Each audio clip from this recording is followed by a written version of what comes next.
Out in front of the field tonight will be the official pace car. It's the 2020 Toyota Camry TRD. Beautiful looking car there. And right behind him, let's take a look at tonight's starting grid, brought to you by Toyota. Jeff? 5 Richmond wins, represented on the front row with Kevin Harvick, Bakersfield, California, and Joey Logano from Middleton, Connecticut. We got William Byron back there. Kurt Busch in 8th place in Las Vegas, Nevada. See Jimmy Johnson down in row 9, still looking to get that win in his final season. Stenhouse and Priest, teammates, make up row 12. Bubba Wallace back there in row 15, a little further back. Corey LaJoie in row 17. And again, we mentioned the 18 of Kyle Busch and the 95 Christopher Bell. They are going to the back after problems with inspection. All right, let's dial up Martin Truex Jr. We talked about his successes a year ago. Jeff, let's get him on the radio. Hey, Truex, this guy's up in the booth. You got us? We're going to be doing what Jake sent us. On the entry key box, all the way down through here. But these guys are communicating right now. Don't want to interrupt them. Let's see if we can sneak in. Hey, Martin, you got us? NBC booth. Yeah, I got you, Bert. Hey, buddy, you won the last 2 races here. How much confidence do you have coming into this race? Yeah, plenty of confidence, in what the guys are doing and what we've been doing lately, speed-wise. So, different year and no practice, so we'll just have to see how it is. But, long race here, a lot can happen. Hopefully, take care of it all night and be around at the end. All right, buddy, thank you for letting us ride along. Good luck to you. Appreciate it. We'll ride along with a few, one of those being that 19 of Martin Truex Jr. Yeah, you just heard back-to-back wins here. He'll carry the Toyota onboard camera. I'm sure he's going to give us some great looks. Another guy that has to be a favorite heading in, the winner from last week, the 4 of Kevin Harvick with the Hunt Brothers Pizza onboard camera. Chesterfield, Virginia's Denny Hamlin has the Coca-Cola camera. And South Bend, Indiana's Ryan Newman has one of my favorite cameras that we carry on these race cars, the left front bumper cam. Hopefully he runs into somebody with that thing so we get some great action. Well, we're at a short track, so that's possible. I'm not sure which one would have more action for Ryan Newman, the front bumper or the rear. That's a good point. Those cars are always wider for some reason. Oh, there it is. See, we're going to look at this one too, Rick. That's a good view also. And I'm sure we'll see quite a bit of that this evening, looking back from the bumper of Ryan Newman. Let's go back to pit road and Dave. And Rick, as they test their, check their pit road speed here, the 24 of William Byron starts 5th tonight, which is awesome. And remember how he got into the playoffs at the play-in race at Daytona. He won, putting the 24 solidly in the playoffs and finishing 5th last week at Darlington. What a great start. The good news is now, the hard part, though, is he's only 9 points above the cut line. And I think we've talked about it already. It is so close. You've got to be perfect. Parker? Well, Dave, Kyle Busch there should be starting in the 6th place position. He also does not have his crew chief, Adam Stevens, who was suspended after that infraction post-race penalty at Darlington. Therefore, Jacob Cantor is filling in. But he is not starting in 6th place. He's actually starting the rear after they failed inspection pre-race twice. Therefore, he'll have to come from the back, which will be a lot of fun to watch. And remember, he was in the Xfinity race yesterday. He told me, I'm hoping I have a little bit of an advantage for those first 40 laps over everyone else who didn't run that Xfinity race, Marty. Parker, go back 1 week ago. There was a lot of drama at the end of the Darlington race between Martin Truex Jr. and Chase Elliott. Earlier this week, Chase was asked, hey, will there be any payback? You're at a short track, you could. Chase downplayed it, said nope. Martin and I have a lot of respect for each other, but with 15 to go and in the playoffs, I'm not giving an inch to anyone. In terms of running here at Richmond, Chase knows this is not their best racetrack. He told me, I don't need anything flashy tonight, just a solid evening, improve on what we've done in the past, and I feel good about our shot at Bristol to advance to round 2. Thanks, Marty. Up front, Kevin Harvick leading this field. When we talked to him earlier this week, I told him about how his crew chief, Ronnie Childers, had made the comment that he was focusing more on calling the race shots than spending time working on the cars. Immediately, Kevin Harvick said, I'm calling BS on that because there's no way he can't keep his hands off those cars.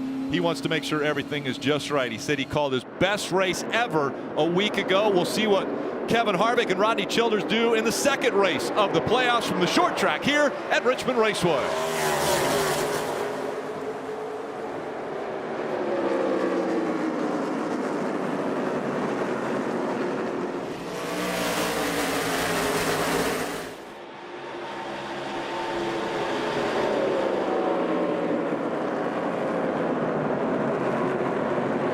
still amazed how aggressive these drivers are. No practice, first laps on the track, driving to turn one with full confidence. And on top of that, Jeff, they haven't been here this year. A lot of tracks they've been going to lately, they've been to earlier in the year. Now, this is a completely green track as far as being here earlier in the year. This is the first time they've been here in 2020. And on top of that, this aero package on these cars have way less downforce than they had here in the past. So all these drivers are learning their race cars, learning how they feel underneath somebody, behind somebody, completely different than last year. And off of turn 4, Clint Boyer almost got into the inside of his teammate, Eric Almirola. Unique racetrack here too, guys. The back stretch is straight, the front stretch never straight. You're always turning through the front stretch here at Richmond. Yeah, we talked about that earlier in the Xfinity race. I spun out the flag stand one time here. Wondered how did I do that? But it's tough. You know, there's good grip right now on these new tires, but as you get going late into the run, you won't be wide open till you get to the flag stand. And you might even run 3/4 throttle all the way down the front straightaway to keep the rear tires from spinning out in front of the car. On the right side, you see Kyle Busch and the 95 of Christopher Bell working their way up through the field after starting at the back. One advantage both of these cars will have, Rick, will be that competition yellow on or around lap 30. That's a big break. Is if you start in the back here at Richmond, regardless of how good your car is, you see the traffic they're in versus the left side, Kevin Harvick, clean air. The leader's coming and coming quick. Yeah, you think about that, and you also have to remember that Kyle Busch is going to possibly miss out on stage points. He's got to work hard to get himself into the top 10 to finish out this stage. Another thing drivers are learning is how much of these tires fall off on speed. In the Xfinity races, before this race, we saw major fall off in tire speed as the run goes on. These drivers are going to have to learn how hard they can push their cars early in the run and what the price is to pay if you push them too hard. Denny Hamlin, one of the best on short tracks, especially here, what you could call his home track. Chesterfield just a couple miles away from this racetrack. And you hear how long he's out of the gas through these turns. I think that's what makes Denny Hamlin such a good short track racer, although his resume would say he can win anywhere. When I think of Denny, I think of the short tracks, and it comes down to that throttle control. I think he's one of the most talented at part throttle. You mentioned not wide open to the start finish, Dale Jr., where that tells me that you're part throttle a long time around this racetrack. Yeah, and I didn't like the way he drove away from that 24 car, who's now getting passed by the 2 of Brad Keselowski, William Byron. No, you imagine some guys may be trying to save some tire here, but the 24 car looks like he's struggling on drive-off early in this race. Steve, when he says save tires, as a crew chief, are you limited for this race? You have 8 sets in the pits, which is more than enough to do the race. You know, you break it up about every 50 laps, 45 laps. The big question is how many yellows are we going to have? When do you want to put them on? Everybody's going to put fresh tires on for the competition yellow. When I think of save tires here, it's not just physical tires in the pits, but I'm telling my driver, hey, don't spin the tires ridiculous. You know, just go as fast as the car can go. Anytime you slide a tire, whether it's the front tire sliding or the rear tire spinning, you are hurting the grip. And it looks like the right rear brakes glowing on the 24 car. That's interesting. Normally we see the fronts glowing quicker. And Steve, if the 24 driver was your driver, he would have just radioed in and told you that across the center of the corner, that car will not turn the way they want it to. Hendrick Motorsports has struggled here the last couple of years, and they hope they got it right tonight. But so far for the 24, he's losing positions instead of gaining. The key to Richmond from the crew chief standpoint is turn the middle of the corner. If it changes direction in the middle of the corner, that allows me to help so many other things. Your loose in gets better, your loose off. We're going to hear a lot of complaints, but I think good cars versus bad cars, it comes down to the middle of the corner. So seriously, Steve, how alarming is it only a dozen laps into this race to see glowing right rear rotor on the 24? I'm concerned. I mean, the front and the rear are glowing. So, you know, if I'm Chad, I'm having a conversation with my driver just to let him know, hey, you know, don't ride the brakes. Let's go ahead and try. You see the left front glowing, the left rear, not that bad, but that doesn't surprise me. Most guys have less left rear brake in it, Jeff, to help that loosen condition. The biggest concern with the 24, see Austin Dillon putting some serious pressure on Joey Logano. A little contact there in the middle of the corner. But the biggest concern with that 24 car is you could actually see how far he was having to turn the car. You can see the left front tire. Joe Logano dealing with the same thing right now. Austin Dillon, such a good run at Darlington last week. Kind of a surprise run early in this race. Bringing it. Marty.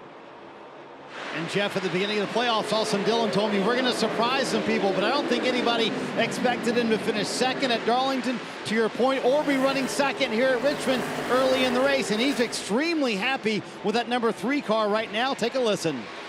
Oh yeah, here we go. Thinking the same thing. He's got a rocket ship out the corner right now. It's turning really well. A nice straight low exit. It looks good. And that "here we go" was Austin Dillon saying that from the cockpit of the car. Steve, I think honestly a lot of people had Austin Dillon out after round 1. This RCR team making a statement here in the second race of round 1. Marty, we had this conversation, you know, storylines, we talk about the playoffs, but in the end, Rick, results. They give points for where you finish. I know that sounds silly, but we see upsets in other sports. Why can Austin Dillon not be an upset and move forward in the rounds, kick some bigger names out? He's definitely bringing confidence behind the wheel here at the short track Richmond Raceway. He's chasing after Kevin Harvick in the Federated Auto Parts 400.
A new leader at Richmond, and Steve, you called it, a guy who maybe nobody's looking for right now. Austin Dillon is in front right now of Kevin Harvick. Take a look at how he passed him. You got to show up in the postseason, and that's what he's doing. He just pulls to the left, puts the pressure on Kevin Harvick, and Harvick basically concedes the spot.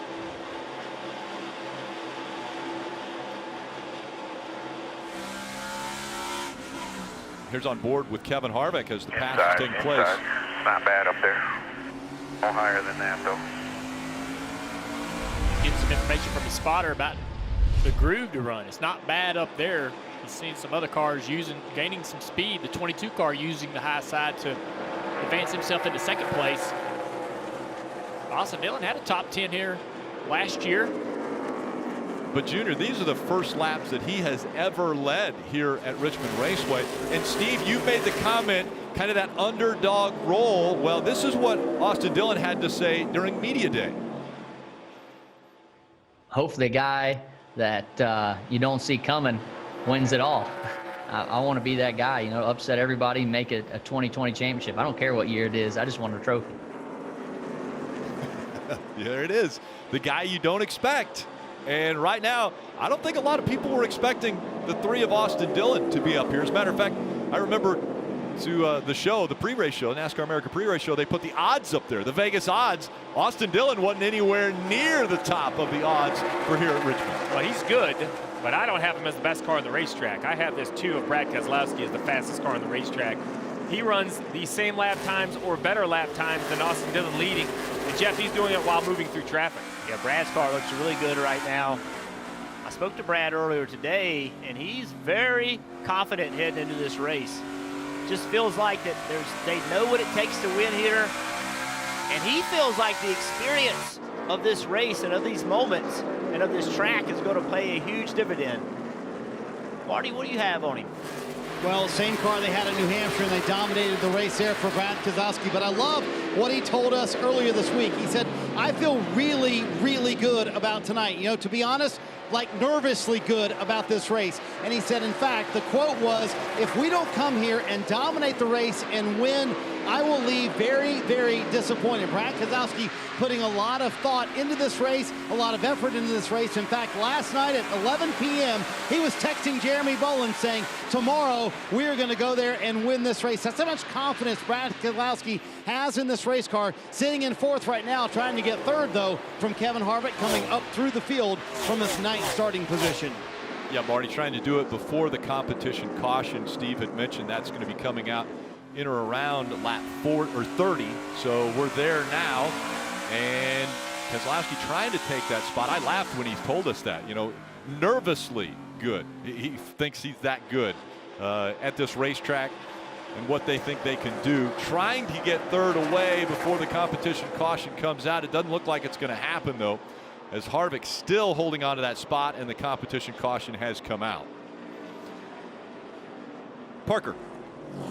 Oh, guys, Kyle Busch, we noted, started at the back, moved up 15 spots all the way up to 21st place, which is not surprising to see him cutting through the field. But it is, when you hear kind of how he described that car in terms of actually even spinning the tires down the front straightaway, they're going to have to do a little work in there, but definitely making serious headway early on.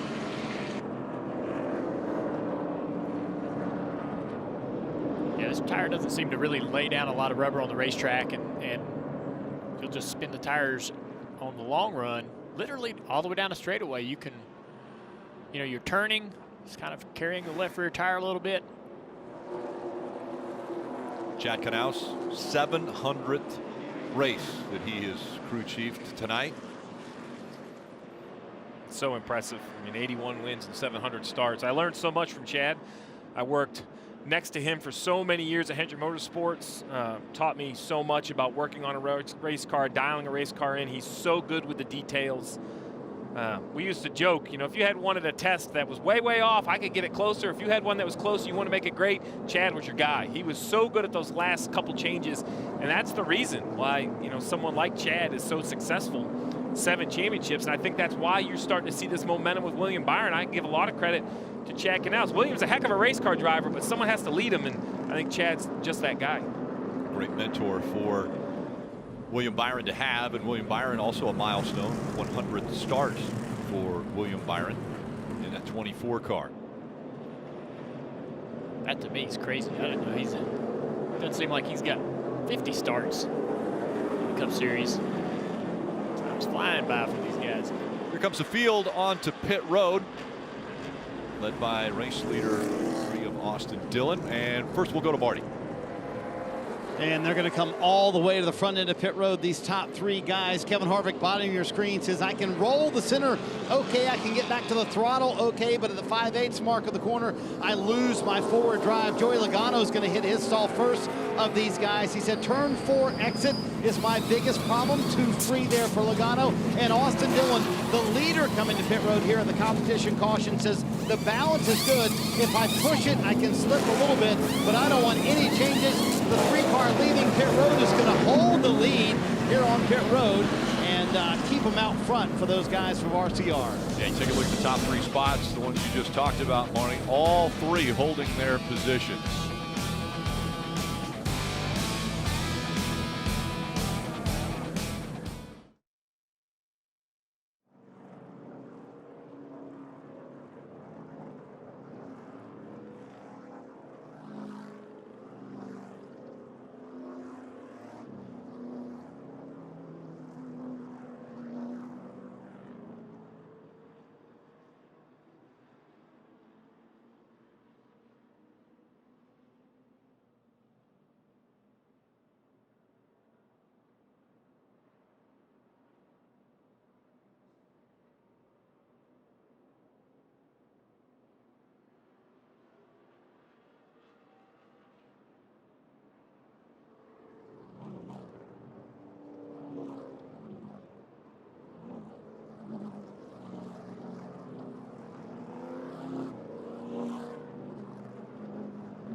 competition caution wrapping up everyone on pit road for this NASCAR Cup Series playoff.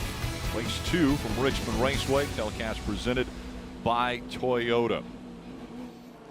The official app of NASCAR puts race coverage and live in-car cameras right at your fingertips. Go to NASCAR.com/mobile. You can unlock premium content today with a free trial, ad-free experience. Parker, we saw the 12 of Blaney come back onto pit road. What were they doing? Right, Rick. It's a tough start for the 12 car to the playoffs. We noted Darlington last week didn't go great.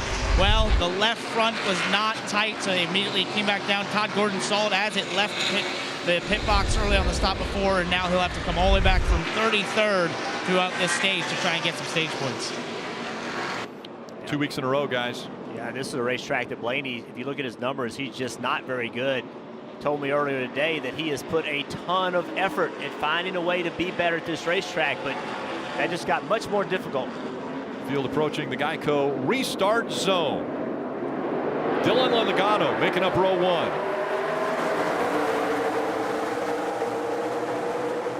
Great launch for Austin Dillon, but here comes Logano working that high line. Denny Hamlin right there behind the 3.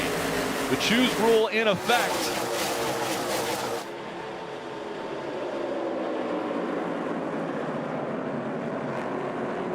Fight for second. Denny still Hamlin. on. Yeah, Hamlin, great run here as he looks to the inside, trying to take the lead away from Dillon early. And he had such a great restart. Launched right away with Austin Dillon. That put him in position to be able to contest for second place and take that away from the 22. Now he's in the lead. Also trying to stay in front of Logano. Logano had a big run off 2. See if he can get some momentum off 4. Logano is staying right there with him. Good move right there for Austin Dillon. It's too early in these runs to make the outside work when everybody gets strung out. Go ahead and get yourself back on the bottom of the racetrack. How much of this track is rhythm? A lot. It's this racetrack, you're rewarded for driving in the corner deep, but if you drive in 1 foot too deep, your car does not do what it needs to do. So it's very much a rhythm racetrack. William Byron, Alex Bowman, those 2 teammates fighting for position. Bowman has it now in the 88. Byron's still looking on the inside in the 24. See Byron right there, just a little bit off that yellow line. It's amazing how much more grip is when you get right to the yellow line. This is that group of cars from 7th to about 14th, all playoff cars, Rick. You know, who is going to stand out? Who's going to find a way out of this pack, this cluster, up into the top 5? You know, it seems like the same group run together. Your Bowmans, your Byrons, Custers, Boyers, you know, they're just there together so often. And Steve, remember at the end of the first stage, points are awarded. So top 10, they're going to be fighting to get into that top 10 to get the points because some of them are right there on the cut line and maybe even below it. We've seen this weekend here at Richmond, this second groove is pretty competitive. And you're watching the 41 car really hold off a possibly quicker race car and Chase Elliott on that bottom, probably take that position back. I mean, they can really fight on that outside line, and it's making it difficult for guys like Truex and so forth to work their way through the field. Truex jumped on the inside of Kurt Busch, and that created a gap. So as soon as the 14 car, Cole Custer, as soon as he saw that 41 car, rather, as soon as he saw it, he drove to the bottom, just covered that spot up. Now Truex is going to be on the attack of him, though. Do you put the bumper to somebody early? Or do you wait? Do you have patience in this first stage? I think if you're Martin Truex Jr., you have a car that you feel is really good. I don't think you can really afford to be running into people at this point in the race. There's too many laps left, too much to lose trying to get in the playoffs. You know, you mentioned the playoffs, Rick, or excuse me, Jeff, as we look at the rundown, 9th. You know, Martin Truex Jr. currently sits 9th at only plus 16. In my mind, he's had such a great year. I know he's got to win. We just have always seen him with so many more playoff points. He's a guy that, you know, you would think he's safe. He's anything but safe. Just right along. All right, it's only 9 laps after the caution, after the restart, rather. On the front straightaway, he's not wide open until the start-finish line. On the front straightaway, that is amazing. Think about that, guys. Think how bad these cars are going to drive later in the run. So you can see down the back. Now he gets full throttle after the car gets straight. Well, watch the front straightaway. drives into turn 3. Gonna go back to the throttle as soon as he can. Just touches the throttle. Now a little more throttle. Now a little more throttle. Start finish line wide open. Only 10 laps in. 40 laps in. Let's go back and revisit and see how much work he's having to do to get those rear tires hooked up. How about it, Parker? Well, guys, just ahead of him there, Cole Custer. How can you not be impressed with this rookie who gets in the playoffs off that win and that spectacular move at Kentucky, goes to Darlington, his first ever playoff race, finishes 12th, and now goes to Richmond, only his second time in a Cup car here, no practice, and is running in the top 10. I just think he's continuing to impress. If we're talking about underdogs, Cole Custer has to be on your radar. That's someone that can surprise many people here in the playoffs, Dave.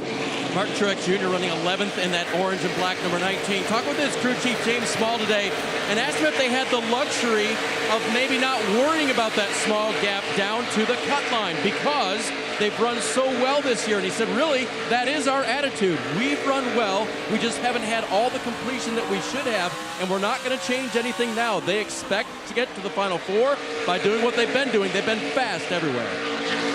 As we continue to ride on board with Truex, Rick, what I'm noticing here as a crew chief is just how equal everyone is. I'm making notes. I knew it was going to be a tough race. You had to be efficient on pit road, make good decisions. Well, this just reinforces it. There are still good cars and slow cars, but, you know, we saw Blaney have an issue. He's mired all the way back at 25th still.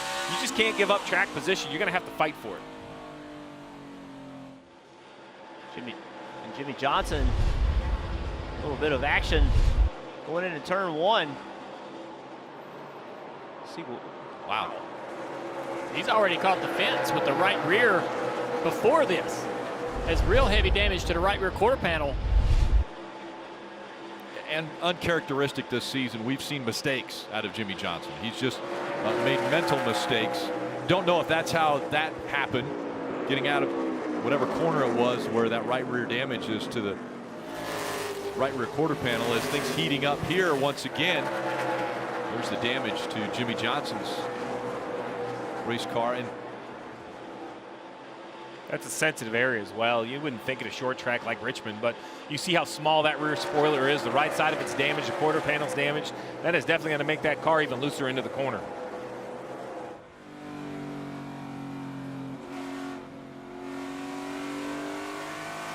Kevin Harvick, Logano, they're fighting for position. Hamlin out in front of Austin Dillon at the action track.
Tonight's aerial coverage brought to you by Geico. Down on the 11 of Denny Hamlin. Sure, if Hamlin wins here tonight, he will give Jeff Burton a lot to talk about on Wednesday when he joins the gang. NBC Sports on Sirius XM, Wednesday morning, 9 a.m. on NASCAR Radio Channel 90, talking about, obviously, the action track and Richmond Raceway in your home state, Jeff, and then also looking forward to Bristol. Always fun to talk to those guys, join them, and see what the talk of the town is. Get the fans involved, always a good time. It's quite a little battle right here. Guys using a lot of different lines around the corner. Clint Boyer, oh man, getting a little aggressive with William Byron there. That's the one thing, when there's a couple lanes right here, when that outside lane can battle back, I think frustration gets, turned up a little quicker. You think you get underneath the guy as you go on by, but as Dale Jr. pointed out earlier, and you see William Byron doing it right here, that outside lane provides enough grip to at least hang there for a little while. William Byron got a good run off turn 2. Is he going to try to cross him over? Go, just hard racing, guys. Richmond. William getting some pressure from his teammate. Chase Elliott trying to make that pass on the bottom. Behind them, Martin Truex Jr. slowly worked himself into the top 10. It's only 18 to go, and all these drivers are only separated by a few points. So the 9 and the 19 are pretty close to each other. It's a short track, and do you have a short memory? And if it's a short memory, do you remember all the way back to Darlington a week ago and what happened between the 9 and the 19 when Chase Elliott was out front and Martin Truex Jr. was fighting for the lead, went by him, but didn't quite clear him, and they both got collected into the wall. Well, I think that Chase Elliott probably much angrier about that situation if it hadn't have wrecked Martin as well. The fact that it took both of them out kind of takes a little bit of the sting. I think that lessens the potential that it carries over to a race like this. Certain that Chase won't cut him any breaks. I don't see Chase as the kind of guy that'll take retaliatory action should they get close together. At least not, maybe with 5 laps to go, it might be a little different. I don't say, you might want to ask Hamlin about that. That has been a little bit of an interesting story with the 9 of Chase Elliott. Let's go back, check in with Kyle Busch. We all know he had to start in the back of the pack. He's worked himself up. He's racing Matty D for 15th. Parker, what are you hearing from the 18 car? Well, Jeff, that's the interesting thing. Up until the competition caution, he flew through the field, 36th up to 21st, but since we've restarted, the progress has been a lot slower. Now, the competition gets higher, but I think the handle on that car might be going away. Take a listen to what he had to say on the radio. Getting tight. Started 80% the whole damn run so far. Already starting to lose tire to the rest of the field. And he's losing tires of the field. He expanded on that a little later and said, it feels like I'm going 80%, but I'm not being rewarded for it later on. And that's a really tough place to be, because as a driver, you want to be saving those tires, taking care of them, making sure that you're going to be rewarded later in that run, and start to feel that when you start to be faster than others. And if you're not, that can be very frustrating. Well, I know he's going to be frustrated that he perhaps isn't going to score stage points with only 13 laps to go and sitting in the 13th position in this stage. But I don't think this is bad progress. He's up inside, sitting 15th. He's up inside the top 15. As Parker said, the competition gets stiffer. You talked about, Rick, how equal all these cars are. He can at least see them. He has so much of the race left. Steve, interesting, he used that number 80% because when we talked to him earlier this week, he said that number. He said 80% was the number that he thought their car normally unloaded. We're about 80% compared to everybody else. We make maybe 5 to 10% on them, but he thinks that everybody else is unloading better than they are. Yeah, he was pretty adamant. He thought they needed to unload closer. He was proud of the work they do during the race, proud of how they make improvements, but just as you mentioned, they start behind, they make gains, but they don't start close enough to get better than. The one I'm concerned about right now over our playoff drivers is Ryan Blaney. Ryan Blaney, we just saw he had a penalty. Well, he has only gotten backed up to 25th, and his lap times are a solid 0.4 of a second slower, and he's got clean air than the leader. So Ryan Blaney and this team, they're struggling. We're hearing he's very tight. Car won't turn very well. They're going to have some serious work to do right here if they're going to get where they need to be. I mean, it's interesting. You look at his teammates, Logano and Keselowski, they're running 3rd and 4th right now. So might be fighting the same thing, but they definitely have the track position compared to what Ryan Blaney has. Battle for the lead. Get a little bit tighter. Austin Dillon seems to have a little bit more speed, entering the corner into the center. Gaining on Denny Hamlin. We talk about a lot of the playoff drivers during these races. Well, because they're all running toward the front of the race. One guy, though, has worked himself into the top 10 who's not a playoff driver, Ricky Stenhouse Jr. in that 47 car climbing through the field. Look at the lines, how different the 3 and the 11. Look at how different they are. Denny Hamlin just all over that yellow line. Austin Dillon drives in the corner, lets it go up the racetrack in the middle, then turns it and gets it on the bottom. Marty, what do you have on Austin Dillon?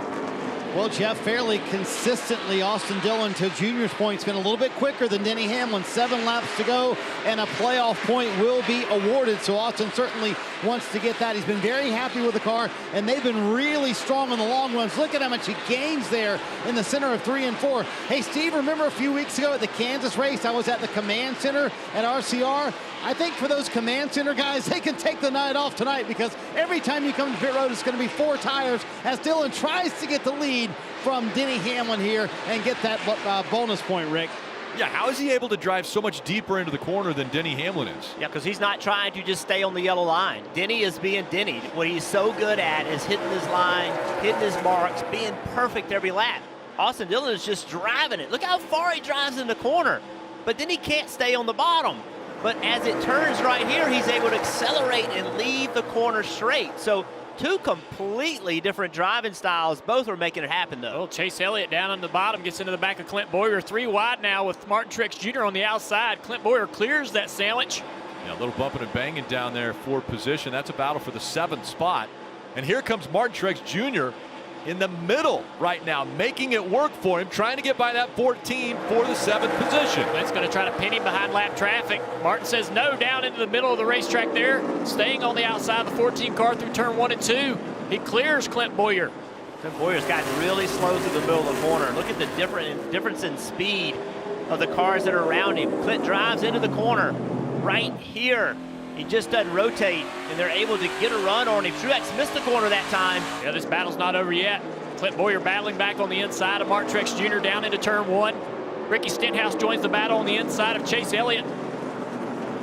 Fighting for positions. Under 3 laps to go in stage 1.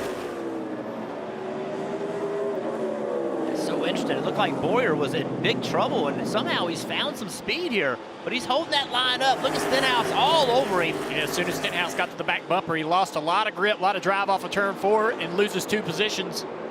He's fighting back, though, trying not to lose that spot to Chase Elliott. Think about that, guys. In 3 laps, Clint Boyer is potentially going to lose 3 points. They could be huge through these playoffs. Well, and if he falls 1 more spot back, which Cole Custer would be the next one behind him, if he loses that position, he would fall outside the top 10, which then he would get no stage points. Solid night for Cole Custer so far. Saw the yellow light flashing at the entrance to pit road. It's closed. The final lap. Green and white checkered comes out for Denny Hamlin. He'll win stage 1. The 8th time that he has won a stage. The fight's still on here. Here comes Cole Custer.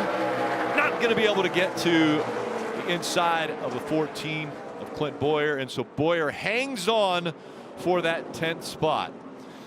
So the hometown hero, and that's what he is tonight, Denny Hamlin, wins stage 1 at Richmond Raceway with short track racing under the lights.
on NBCSN is brought to you by Toyota. Progressive. Stay on track with great rates at progressive.com. Credit One Bank, the official credit card of NASCAR, perfect for race fans. And by FanDuel, more ways to win. Stage 1 completes. The NASCAR Cup Series playoffs from Richmond. This telecast presented by Toyota. We saw Ryan Blaney's team have a misstep in the first round of pit stops. Can the playoff cars stay clean on the second round of pit stops, Dave?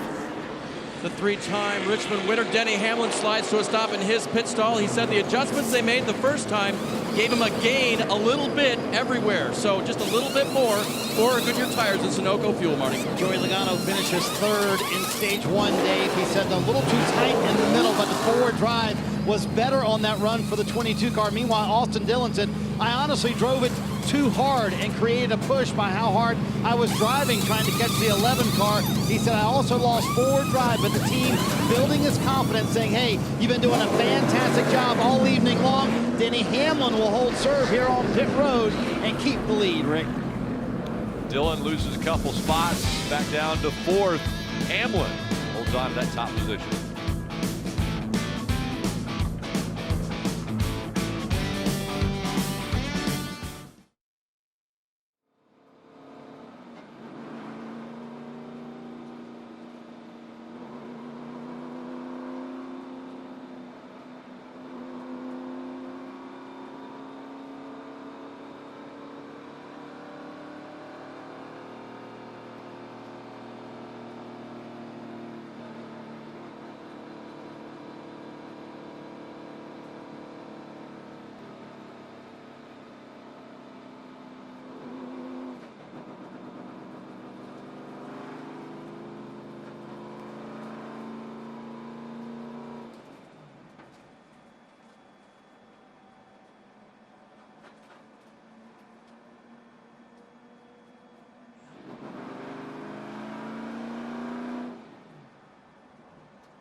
And so during the playoffs, we're of course showcasing the 16 playoff drivers and their quest to win the NASCAR Cup.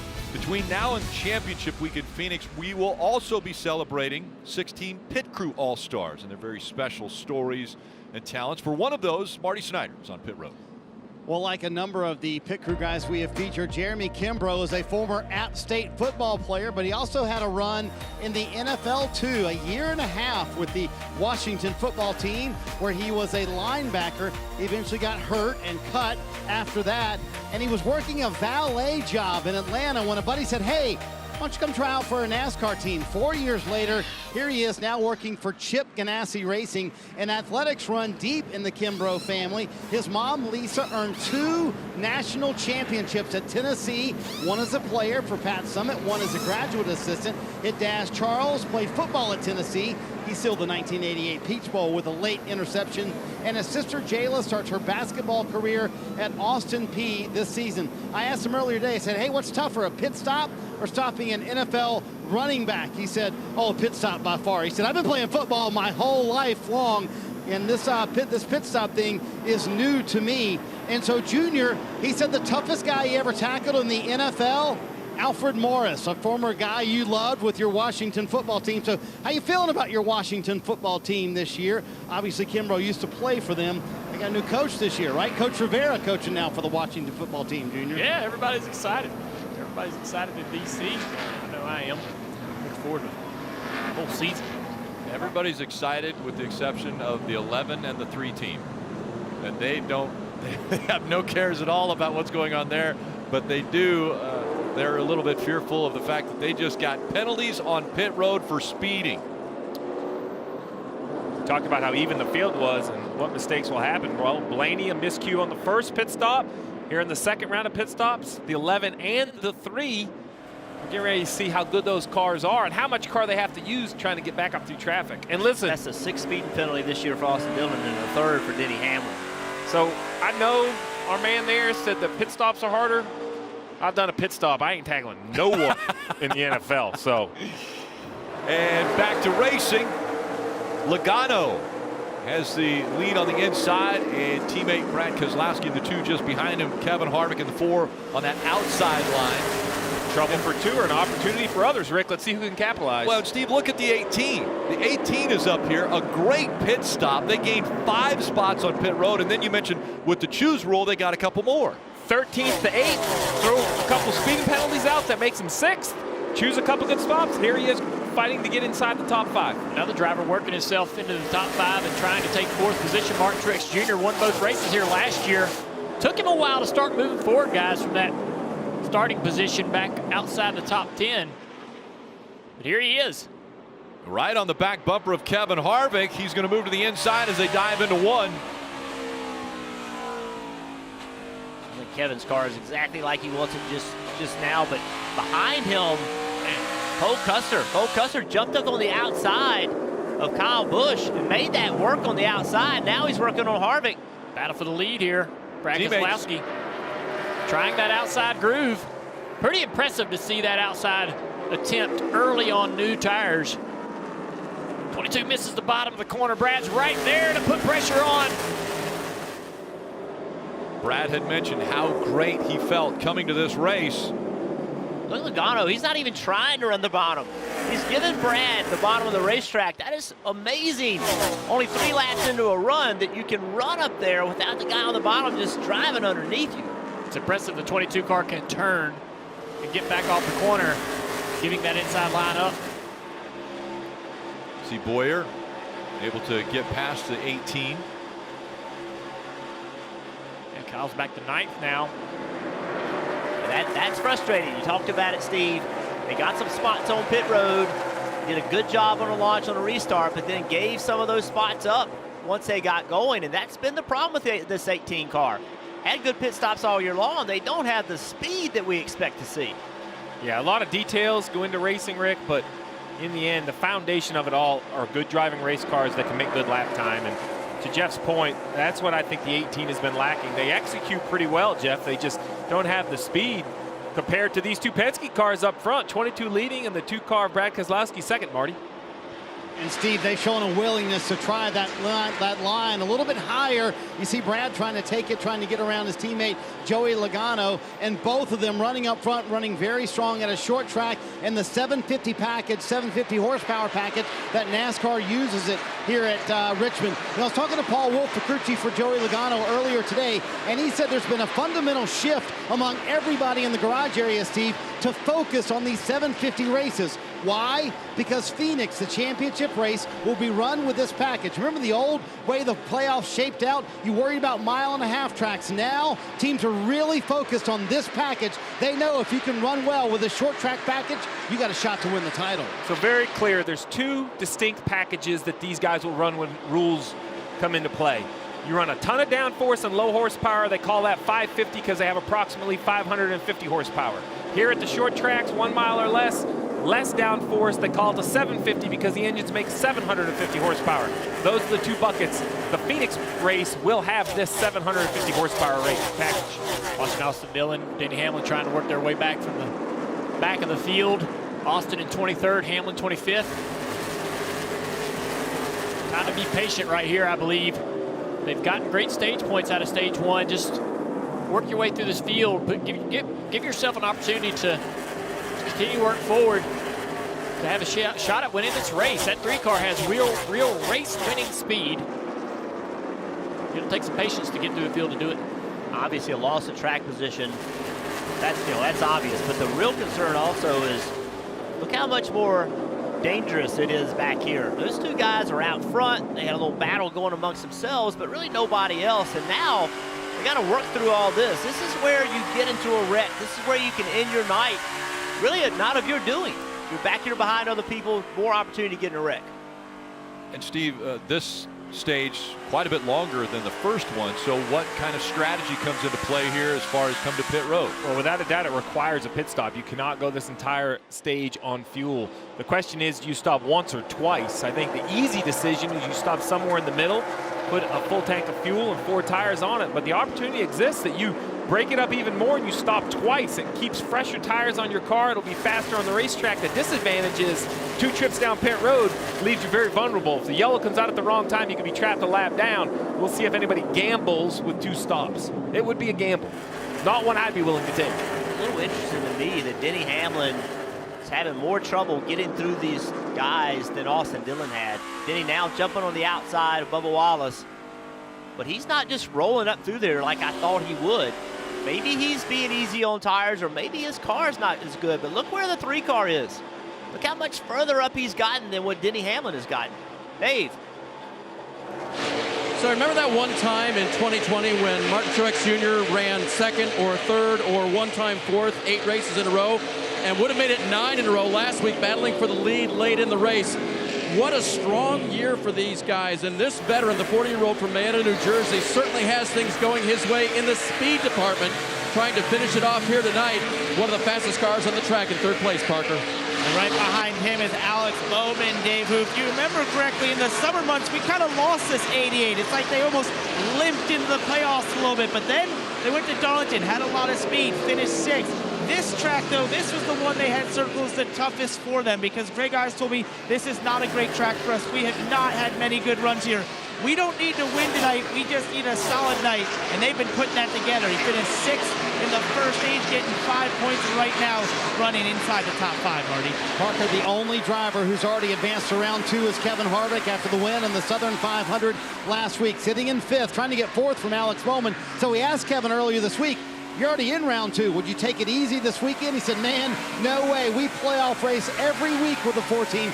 We're not letting up, because in the playoffs, you can't turn that kind of mentality on and off. Kevin Harvick focused, trying to continue to get playoff points as he gets 4th there from Alex Bowman. And Alex Bowman, a good run here as he has fallen now back to the 5th position. But it's Logano and Keselowski up front, separated by about 0.3 of a second. And as good as Keselowski talked about he thought he would be at Richmond, he can't get by his teammate Joey Logano. Or is he saving his tires? I think just keeping him in view here. Potential long run coming, so might as well just sit right there behind the leader. No need to push harder than that. Looking back in the pack, though, some great lap times from Stenhouse, Dillon as well. Running top 5 lap times coming through the field. Early in stage 2, it's Logano and Keselowski. 2-time winner a year ago, Truex Jr. in 3rd.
Keselowski not waiting any longer. He was putting the pressure on Joey Logano for the lead. Has fallen back about 2 car lengths now. But Keselowski charging hard, trying to take the lead away from Logano. Now up into lap traffic.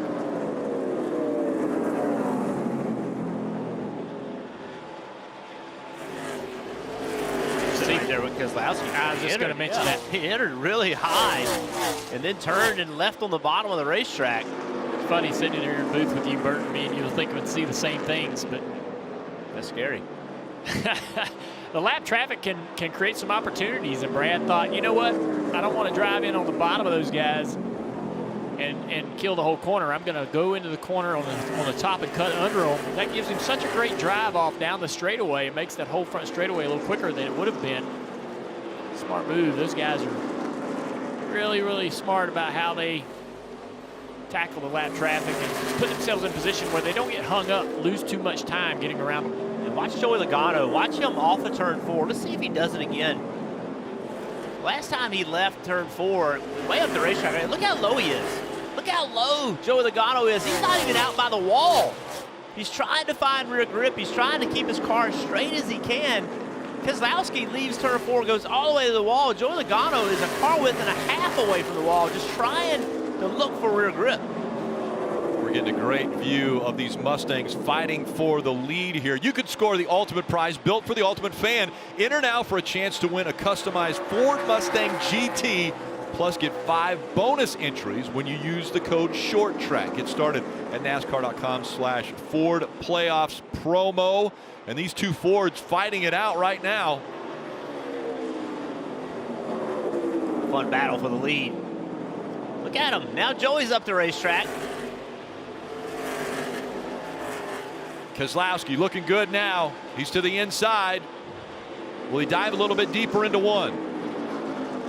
This is Richmond at its best when you can use multiple grooves to get around this racetrack. It provides us with really, really great battles like this. Here Brad sees an opportunity to try to roll the top, maybe get on the outside of the 22 car. He's going to turn, cut across the bottom. Just gets in the apron a little bit there.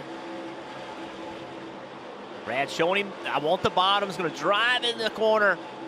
Can he keep it on the bottom, though, carrying that much speed? Great job right there. Advantage Brad Keselowski. The farthest he's been up, he got all the way to the door of Logano. Can he seal the deal? Contact made. Logano up the racetrack. I don't think they actually hit Rick, but it was close. Brad shoved up the racetrack. Joey had a moment where he just reacted to that or actually did lose the back of his race car, but I don't know if those two made contact at all. Very close. So now the 2 of Keselowski leading at Richmond. That's brought Martin Truex Jr. into the fight. These 2 guys going at it, and look how quickly Martin Truex Jr. caught up. This line fascinates me. Look at Joey Logano, how low he is on the straight. Do you think there's any, this is going to sound crazy, but just fresher pavement down there, less traffic on it? It could be there. I don't know if they touched or not. I'm like you, Junior. I don't think they did. Let's get the look right here. Yeah, I think Joey was just reacting to seeing Brad come up the track. He thought Brad was going to wrap the line and keep the left front on the yellow line there. And he's like, oh, man, maybe the 2's about to drive in my door. I bring up that fresher pavement. I agree with you guys. I don't think it was contact. It was more of I'm going to avoid contact so I don't get wrecked. We should have run into him at Darlington. Oh, boy, TJ Majors. Just TJ stirring that Majors pot. would never stir the pot. Oh, yeah, that man's up there with a mixer. I mean, he can't even stir it quick enough by hand. Got the spoon out. So I will say, and what I say about that pavement is, you know, a lot of guys talk about track temperature. Are they seeing something and telling Logano, is this a strategy to run lower? I've just never seen anyone do it. You know, I can tell you that I've always believed that a super low exit off of turn 4 has more grip. But I've never seen someone continue to run that low all the way down the straightaway. Just never seen it before. Joey Logano, he knows what he's doing. I can guarantee you that. Logano has fallen back to 2nd now. So it's Keselowski, Logano, Martin Truex Jr. running 3rd. Harvick is 4th. Chase Elliott has moved up to 5th. Alex Bowman back to 6th. Kyle Busch holding on to 7th. Cole Custer is 8th. Eric Almirola 9th. And Ricky Stenhouse Jr. right there in the top 10 once again. Dave. Back to that 9th place driver right there, Eric Almirola. Remember before the Mustang was a Mustang in the Cup Series, it was a Ford Fusion. And back in those days, crew chief Mike Puckeravich told me the company really had it dialed in here at Richmond. It was very close to the aerodynamic and motor package they're running tonight. He said, I looked at that data, I adapted it, and I felt very good about tonight. Eric right now says his car is just a little bit loose across the middle has been his main issue, Parker. An impressive run for the guy right behind him, Ricky Stenhouse Jr. Rick alluded to it, into the top 10, finished 9th in stage 1, went all the way back to 18th with a slow pit stop, and is driven all the way back in the top 10. And to add on, this team is doing something pretty exciting. Brian Patty joined Ricky Stenhouse Jr. over at JTG this year, and he said last week they brought an entirely experimental car. If it ran in the top 20, they knew it was a success. He did. He finished 19th. He ran as high as 13th. This week, it's half an experimental car. Same test. If they can run in the top 20, it's a win, and they're doing way better than that, Marty. Parker, get one spot back, and you will find the best car in stage 2, arguably the best car in the entire field at Richmond. Yes, Austin Dillon, who restarted after that speeding penalty, 29th. He is plus 18 since the restart. So impressive. And they've talked about how they have pulled away from the 11. Jeff, you made that point a moment ago. Denny Hamlin is still stuck back in 18th. They restarted side by side. Austin Dillon about to crack the top 10. He has been so impressive. I don't know what you guys think, but a lot of people here on pit road think right now the 3 best car in the field. I think he's impressing you 3. Yeah, I think Austin's the best car. Stenhouse Jr. also one of the best top 3 cars probably.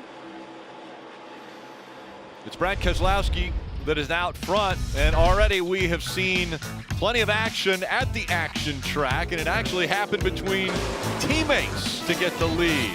The 22 shoots up the racetrack, the 2 takes advantage and is leading now at Richmond.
You can go inside the headsets with access to NASCAR Scanner for only $4.99 during the playoffs. Go to NASCAR.com/scanner. You can listen in on pit strategy and listen to what drivers are saying throughout the race. One driver I'd love to listen into is the driver of the 24, William Byron, back in the 22nd position. He just, this has not been a good run day for the 24. He was kind of okay early. This is definitely not as good. And Chad Knaus had the crew take a big swing the last time down pit road. 4 turns of wedge in the rear, a track bar adjustment, air pressure adjustments, and it doesn't seem to have helped him at all. He struggles in 21st. Yeah, he's going around the outside of the 21 car. Who's also struggling. Matt Benedetto needed to have a good run. I said at the top of the show, he can look forward to Bristol. It's a great track for him, but if he could knock out a few points here, get a little closer to that cutoff line, that put him in good position going into Bristol, partner. Well, guys, one of the non-playoff drivers that is moving forward right now is Ryan Newman in that 6 car. It's been much publicized, obviously, his comeback from that horrendous wreck in the Daytona 500 earlier this year. But we've talked a lot about how no practice has helped a lot of teams. Some teams have enjoyed it. Well, one team and organization that really has not enjoyed it has been Roush Fenway Racing. Speaking to Scott Grace, the crew chief on the 6, he said, you know, we use practice really to help these cars basically correlate between the real life and the sim. And he said, without practice, we have really struggled that. As we also see the 21 of Matt Benedetto on pit road. And Steve, I have to believe this be one of our first takers here to maybe go for a 2-stopper at this stage? Yeah, I think this is a 2-stop strategy for the 21. We were having this discussion, and really a 2-stop strategy is you think fresher tires will help your car more. Matt Benedetto only ran about 50 laps on that set of tires. Now we see the 4 of Kevin Harvick on pit road also, Marty. When you have this many wins in the bank, Steve, why not? If you're Rodney Childers, just see if this might work. Now, the problem with 2 stops, it's going to put you in the danger zone for quite a while. You can even go down 2 laps. But in theory, these fresh Goodyear tires and how valuable they are at Richmond, you should be able to make up the time. So Kevin Harvick, Rodney Childers making the call. After all, they're already into round 2. Why not? Let's see if this works. They're going to go with the 2-stop strategy. They're going to look like Superman when they go back on the racetrack. Just so much grip right here for the 4 car. So what Marty was saying, Rick, is basically when you pit here, you go at least 1.5 laps down all the way to 2.5 laps down, dependent on where you are for the leader. So we'll see as as the 4 of Kevin Harvick cycles back around here to the start-finish line, kind of get our scoring cleaned up. And it looks like I think he'll only be 1 lap down, almost 2. But watch how fast he is as we ride on board. Drivers, this is going to make you feel good. You know you're behind, but man, you feel good compared to everyone else. It's a lot of fun. You got the fastest car on the racetrack, or one of the fastest cars on the racetrack, and they do this because, you know, the trend has been that they won't get the yellows. You know, we've seen that in Xfinity race. Not a lot of yellows in the 2 races they had this weekend. Dave. 48 on pit road now, damage repaired from earlier. Jimmy said the car actually came in a little bit during that run, but then it went away at the end, just a little bit free at the end of that run. 4 tires and fuel, Parker. Bubba Wallace also on pit road there. Still just struggling a little bit with right rear grip inside the 43 car, but having a solid run inside the top 20. Bubba Wallace mentioned this week will not be back with Richard Petty Motorsports next year. Everybody eager to find out where Bubba will go, and also who's going to take this ride. This is an opportunity for a driver. Yeah, the this question. team's sort of on the uptick, wouldn't you say, Rick? Yeah, also Eric Jones, where is he going to end up? He's already made the announcement he won't be back with Joe Gibbs Racing in 2021. You know, going back to this strategy that we're seeing these teams play, remember that call that Rodney Childers made last week at Darlington. He got on pit road before a lot of people, ended up working out for him. That's part of the reason they won that race. They got very aggressive on pit road, kind of split that one up also. So going back to the well again, Steve. Yeah, I mean, I think Marty put it perfectly. This is what freedom of a race win does. I mean, watch how much faster this car is going to be. Easily turns under the 18. Yeah, I don't know if they make this call. If they were concerned about points, you can never know how it's going to adjust how you call the race. But I love the aggression. Why not? I mean, they're just looking for some more playoff points. And Steve, are we looking at about maybe 18 to 20 laps until the 1-stop guys will be coming to pit road? Will they come with about 70 to go, maybe a little less? Yeah, that math's pretty good, Rick. I think you're going to run about 75 laps on a set of tires. I currently have 58, so, 15 to 17 laps, and we expect to see them on pit road. You know, these other guys pit. Harvick will have the lead by a mile. He'll have the lead by the mile, but then he'll be on older tires. Right. They'll have new tires, and they'll be coming in. We're looking at Kyle Busch. He's running 6th right now. Around the outside of Alex Bowman, who's done really well tonight to hang into this top 10. This number 88 car. He's going to lose a spot to Kyle there, but and another driver behind him. Here, Kyle Marola, running in 7th. Eric's car was not good when this race started, setting back around 14th to 17th position, and they've worked themselves into the top 10. He does like this racetrack. Results over the last several races wouldn't show it, but even back when he drove for Richard Petty Motorsports, he had some really fast cars here. Ricky Stenhouse Jr. Behind him, you see Austin Dillon has not been able to get by Ricky Stenhouse Jr. So a lot of speed for this 47 car tonight. You wonder if Austin ran too hard, cutting up through that traffic. Watch Denny Hamlin maybe not get through that traffic quite as fast, but has he saved a little bit of tire to go a little bit further here? Hamlin's still back in 16th. And the other thing too is I think that Austin's behind one of the better cars in the field, one of the top 5 cars in at 47. Ricky Stenhouse. Austin to pit road. All right, Steve, what do you think about this strategy? Really kind of in the middle. Yeah, kind of in the middle. I think they perhaps thinking they were going to lose too much time. So they do have the option to not stop again. We'll see how this pit stop plays out and how the cycle plays out, Marty. And Steve, that's exactly right. Once they got behind that 47, to Junior's point, they couldn't get around him, and the tires are kind of gone for Dillon. Austin Dillon, he pushed him really hard early in the run, had gotten too tight later in the run. So losing time behind the 47, Justin Alexander made the call. Let's come down pit road now. So a little bit earlier than those guys who are going to do it on one stop day with 83 to go in stage 2. Eric Almirola brings the 10 Mustang down pit road. The balance still isn't quite there for Eric, but they'll change 4 Goodyear tires and fill him up with Sunoco fuel and send him back, Parker. Ryan, his Stuart Haas teammate there, Cole Custer, is going to join him on pit road. Was falling back a little bit there. You see that wrench in the right rear, trying to add a little grip inside that 41 car, just struggling with loose in and loose off for the rookie Cole Custer.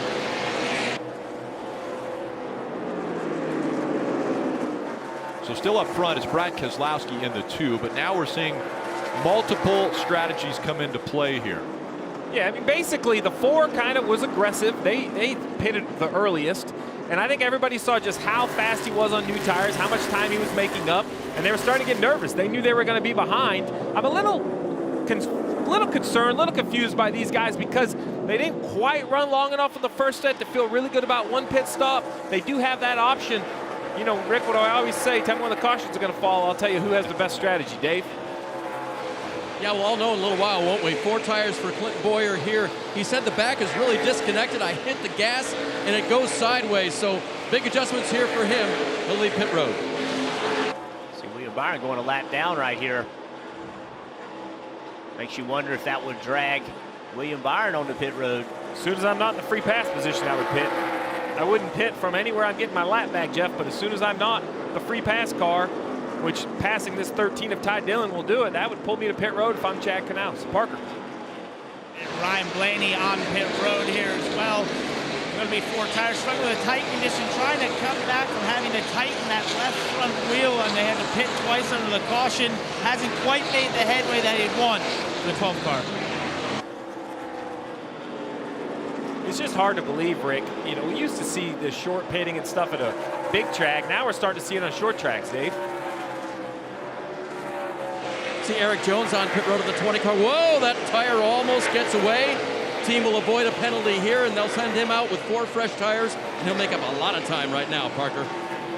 Right, Alex Bowman on pit road as well. He's been struggling a little bit with the right rear in that car and getting the grip off the corners. You see the 13 of Ty Dillon coming to the shot a little bit. Also below there, that's Kurt Busch on pit road. He has been complaining about drive off throughout the night, at one point saying it was non-existent in that one car. Also, as you see behind him, his brother, Kyle Busch, coming down pit road. Things have been improving. We talked earlier about how he didn't feel like he was being rewarded for being able to take care of the tires early on the run. Well, that has changed. He's been far more positive on the radio inside that 18 car, saying it's really coming to them right now. Marty? Parker, Chase Elliott maybe having his most positive run here at Richmond in quite a while, staying in the top 10 this entire race at a racetrack where they were very worried about how the car would handle. Chase hit his drive off of the corner much better. Very happy with it, Dave. Denny Hamlin trying to overcome that pit road speeding penalty. Was asked a couple of laps ago how the turn was in his car, if it was adequate. He agreed that it was. Still, they will make a chassis adjustment in the back. Not sure if they got that done or not. All these pit stops happen. The 2 and the 22 stay on the racetrack. I imagine they're getting close to their pit stops. On board with the 19 right here coming to pit road. And Steve, he wanted to pit about 10 laps ago. He was crying on the radio, man, this thing is falling off a cliff. But that was some of the guys with fresher tires coming around him. He'll get 4 tires here and Sunoco fuel. Yeah, I give James Small credit. He stuck with his strategy. The 22 of Logano on pit road, Marty. Yes, and his teammate Brad Keselowski coming next lap. Logano saying tight on corner exit. That's his biggest complaint in a long time on the right rear for Joey Logano. We'll see how much track position that winds up costing Joey Logano. His Team Penske teammate Brad Keselowski coming down pit road. He told his crew chief Jeremy Bolin, really nice adjustments here. And then about 20 laps later said the balance really good for Keselowski, who has led 42 laps to this point. He comes to pit road. They expect no changes other than 4 fresh Goodyear tires and a tear off for Brad Keselowski. And with all this two-stop, one-stop strategy, we'll see where it all cycles out as Keselowski, the leader coming to pit road, the last of those one-stoppers to come down. And Steve, we're talking about 20 laps more on Kevin Harvick's tires than what we're just seeing out of Brad Keselowski. How much difference is 20 laps? 20 laps is about 1.5 seconds. I mean, you see how much slower Kevin Harvick is than the 88 of Bowman easily unlaps himself. The 1 of Kurt Busch easily unlaps himself. The car behind them, the 19 of Martin Truex Jr. had better track position, but another playoff contender with a miscue. You see right here down the backstretch, he's going to be looking for pit road, tries to get slowed down. He just knew it right away. He wasn't slow enough, guys. He aborted and got back in the gas. That's frustrating, but it's the smartest thing to do. If you know if you even concerned you're not going to be able to make it, just going around, it's not worth the penalty. Dave. 24 is on pit road now. The team trying to science out the problems with it. It's just not handling well. And William had gone a lap down earlier to the leader, so he'll get his 4 tires here. 47 of Ricky Stenhouse Jr. speeding when he entered pit road. So you see him back on pit road. So disappointed for that team having a good run. Listen, I'm not a strategist, but Steve, help me understand William Byron. A car really struggling, almost really the last guy to hit pit road with a really slow car. I don't understand that. I don't either. It's a little bit of a Hail Mary. You need the absolute perfectly timed yellow to save a lap, but you gave up a bunch of time. Currently, William Byron 2 laps down. Now, he does have the freshest tires, so he's going to have to try to use those tires to get one of those laps back, but definitely a loss of time for William Byron on the 24. About a half a straightaway behind the 4 of Harvick. Going to have to make that up, Rick, as quick as possible. The top 5 are Harvick, Austin Dillon, Almirola, Custer, and Kyle Busch. You're watching NASCAR Cup Series playoffs, telecast presented by Toyota.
William Byron getting one of the 2 laps that he's down back from Kevin Harvick as he just went by there. Harvick still leading the Federated Auto Parts 400. Let's take a look at tonight's Xfinity fastest lap, and Harvick has turned that fastest lap. It was really early in the race. His second lap, Denny Hamlin on lap 39 turned very quick lap. Brad Keselowski on lap 92, the fifth fastest lap of the race. I think we'll see that eclipse late in this race. We get a late caution, some tires, track cools off a little bit. It's a little faster battle right here. Fourth place, Brad Keselowski going around Kyle Busch. Here comes Joey Logano trying to take the fight to that 18 car as well. And these guys right now are 11 seconds behind Kevin Harvick, but on fresher tires. So how long does it take for them to catch up to Kevin? Oh, about 11 laps, looking at the lap time. I mean, they're over a second faster, even racing. The big question is, you know, so everybody's played their hand once. Who will come a second time? Who won't? As we see the 53 up in the wall. Looks like he's throwing some rubber off. I haven't seen any pieces of metal yet, but NASCAR will take a look. If there was any metal that came off that car, they might have to throw a yellow. That will throw a kink in it all. You see the concrete, or at least the white paint in that right front tire. I guess it's not concrete with the safer barriers, but the white paint. James Davison from Melbourne, Australia. Took me back a few years there, Steve. I'm old. I was looking for the concrete. I know. It looks just like it. Yeah, doesn't it? It looks like he hit the concrete wall. We'll see how he got in the fence. Just entering in the marbles, and there's no control with the car when you're up in the dirt, debris. Getting offline like that. Just trying to give those guys some room to get around him. Made that mistake. James Davison, so far this year, has only run 8 races. So this just be his 9th race here at Richmond. And Rick, you know, the jumbled up field, you know, normally I love to kind of lay out the pit strategy for the fans at home, but I can tell you at some point we'll drop down the last pit and your eyes are going to go a little bit crossed. We have lap 140, 151, 162, 158. There are so many different strategies that it would be impossible to cover them all. What you really need to know is Denny Hamlin's back on the lead lap at 18th. Matty D, one of the first cars to pit road, currently running 19th. The only playoff car a lap down, William Byron. Harvick, as you mentioned, his lead is down to 1 second. So it's just a tremendous variety on when all the cars decided to come to pit road. And with 56 to go, we're going to re-rack this one more time and do it all again. I think we're going to see the majority of those early cars pit a second time. With Harvick in the lead on the old tires, Austin Dillon chasing him down, due to take the lead any moment. Let's start on board with the 4 car. See what he's fighting going around this track on this roof cam. Down into turn 1, just really got to be patient here. There's no grip with the front or the rear tires. Wide open, probably right there. Down into turn 3. A little bit of playing with the throttle. You hear him just barely touching the throttle. Probably full throttle right there, right before the flag stand. Here's a battle to the lead. Austin Dillon, not going to be much of a battle. Here's Austin with them newer tires, is able to drive right by. The 3 car back to the lead. What a fast race car tonight for Austin Dillon and RCR. 11 laps, newer tires on that 3 car of Austin Dillon. Let's keep riding along with Kevin Harvick, because I think Kevin Harvick is one of the smoothest drivers in the series. And what he's able to do is watch his left front tire and watch it every lap. He will put it in the same place every lap. He'll do whatever he has to do to carry the right amount of speed to put that left front tire right against the yellow line. And he'll do it lap after lap after lap. And that's where he's so good. Think about him in Atlanta. See the car move around? That's a lack of rear grip. That's all that is he tries to accelerate. But the reason he's so good at Atlanta and places like that is because of this rhythm that he gets in and the discipline that he has to not overdrive the entry, to not go to the throttle too quick, to maximize the grip in your tires but not cross over it. That's why Kevin Harvick is so good. Basically drive off the corner like you got an egg between your foot and the throttle. Try not to break that egg. Stop. They're going to bring him to pit road. He's looking in the mirror, trying to figure out how to let these guys know that, hey, I'm going to be slowing down here. Don't run me over. You see the 21 right in front of him coming to pit road. Oh, he's going to miss the box. He does. He missed it. I think he crossed the box with the right front tire. NASCAR will be looking at that. You have to have all 4 tires inside the orange box when you enter pit road. It's so hard at this racetrack you almost can't see it. It certainly looks like from that shot that he got the right sides on it. Marty. And they haven't told Kevin Harvick yet that he didn't hit the pit box commitment line, but he did hit it obviously right there. Harvick said at the end of that run, man, it's horrible at the end of this run. 4 fresh Goodyear tires will make it feel a lot better. The 2 stoppers coming with 49 to go in stage 2, Parker. Right, that's Benedetto right ahead of him, also doing 4 tires. Last pit on lap 138, believing this two-stop strategy is going to be the ticket for them. I need a better here for commitment line violation. I was going to say I needed a little better angle, but I guess NASCAR is seeing what they need to see to bring the 4 car back to pit road. Need to run as long as you can here, though. They give you 3 laps, right, Steve, before you have to serve that penalty. Yeah, you do. You have 3 laps. Here's a good look, Junior, you were looking for. I think it's pretty clear. Oh, yeah, very clear. The right front tire for sure goes over that orange box. That's a couple things, guys. Old tires, trying to maximize your speed getting on pit road, and just not having on top of the box. not having as much grip as you need to get it slowed down the way Kevin needed to get it slowed down. Marty. And you heard Kevin ask the question there. They're going to get the black flag on the next lap. Tim Fedua is telling him now. Kevin said, did that happen on entry or exit? They didn't know that he did it. You see him waving to everybody, say, hey, I'm coming to pit road to serve my penalty here. But Steve, that's one of the problems when you add a pit stop to your race, and you could potentially do it in stage 3 as well. Anytime you add another stop, you could get a penalty on entry. You could speed on pit road. It just adds another potential problem.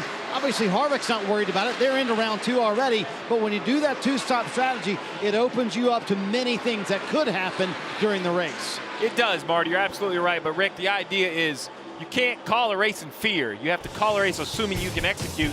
Just a mistake by Kevin Harvick. We've seen other drivers make it. We'll see if he can recover. We know they're already on to the round of 12 because of the win last week. Go NASCAR nonstop.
The season premiere of Sunday Night Football. Aaron Donald, the Rams, host Dak Prescott, Cowboys All starts with Football Night in America. That's 7 p.m. Eastern on NBC. And download the NBC Predictor app for a chance to win a $100,000 jackpot. That is in the Sunday Night 7.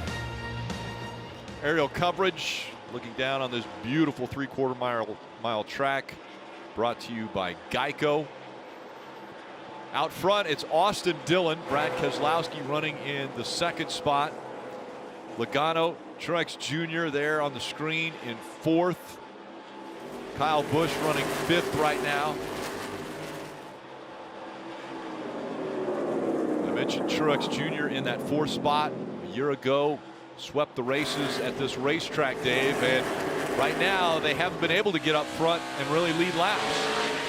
Yeah, a lot of confidence coming in, Rick, after last year. And it was interesting. Sometimes when the driver asks how many laps to go in a stage, it's because they're struggling. But I think Martin Truex Jr. was simply doing the math, because after he heard that there were 52 laps remaining after he asked, he passed 2 or 3 cars. I think he knew when he could push his car to get to the end of this stage and maybe grab some more valuable stage points. Parker? Well, Dave, his teammate there, Kyle Busch, as we told you, has gotten more positive as this race has gone on about the handling of that 18 car. But one of the most remarkable things from him is that at one point he came on the radio, and I swear he went about 2 to 3 laps describing the car quarter by quarter as he went around the racetrack. And Dale, Jeff, I don't know, every time I've ever done that, a crew chief yells at me because I slow down. I guess I'm just not Kyle Busch. Yeah. Well, we heard about 2 teammates there, and Martin Truex Jr. and Kyle Busch. Take a look at the Toyota driver update for 4 of them. Christopher Bell running in the 13th spot. Denny Hamlin in 14th. And again, in yellow are playoff drivers.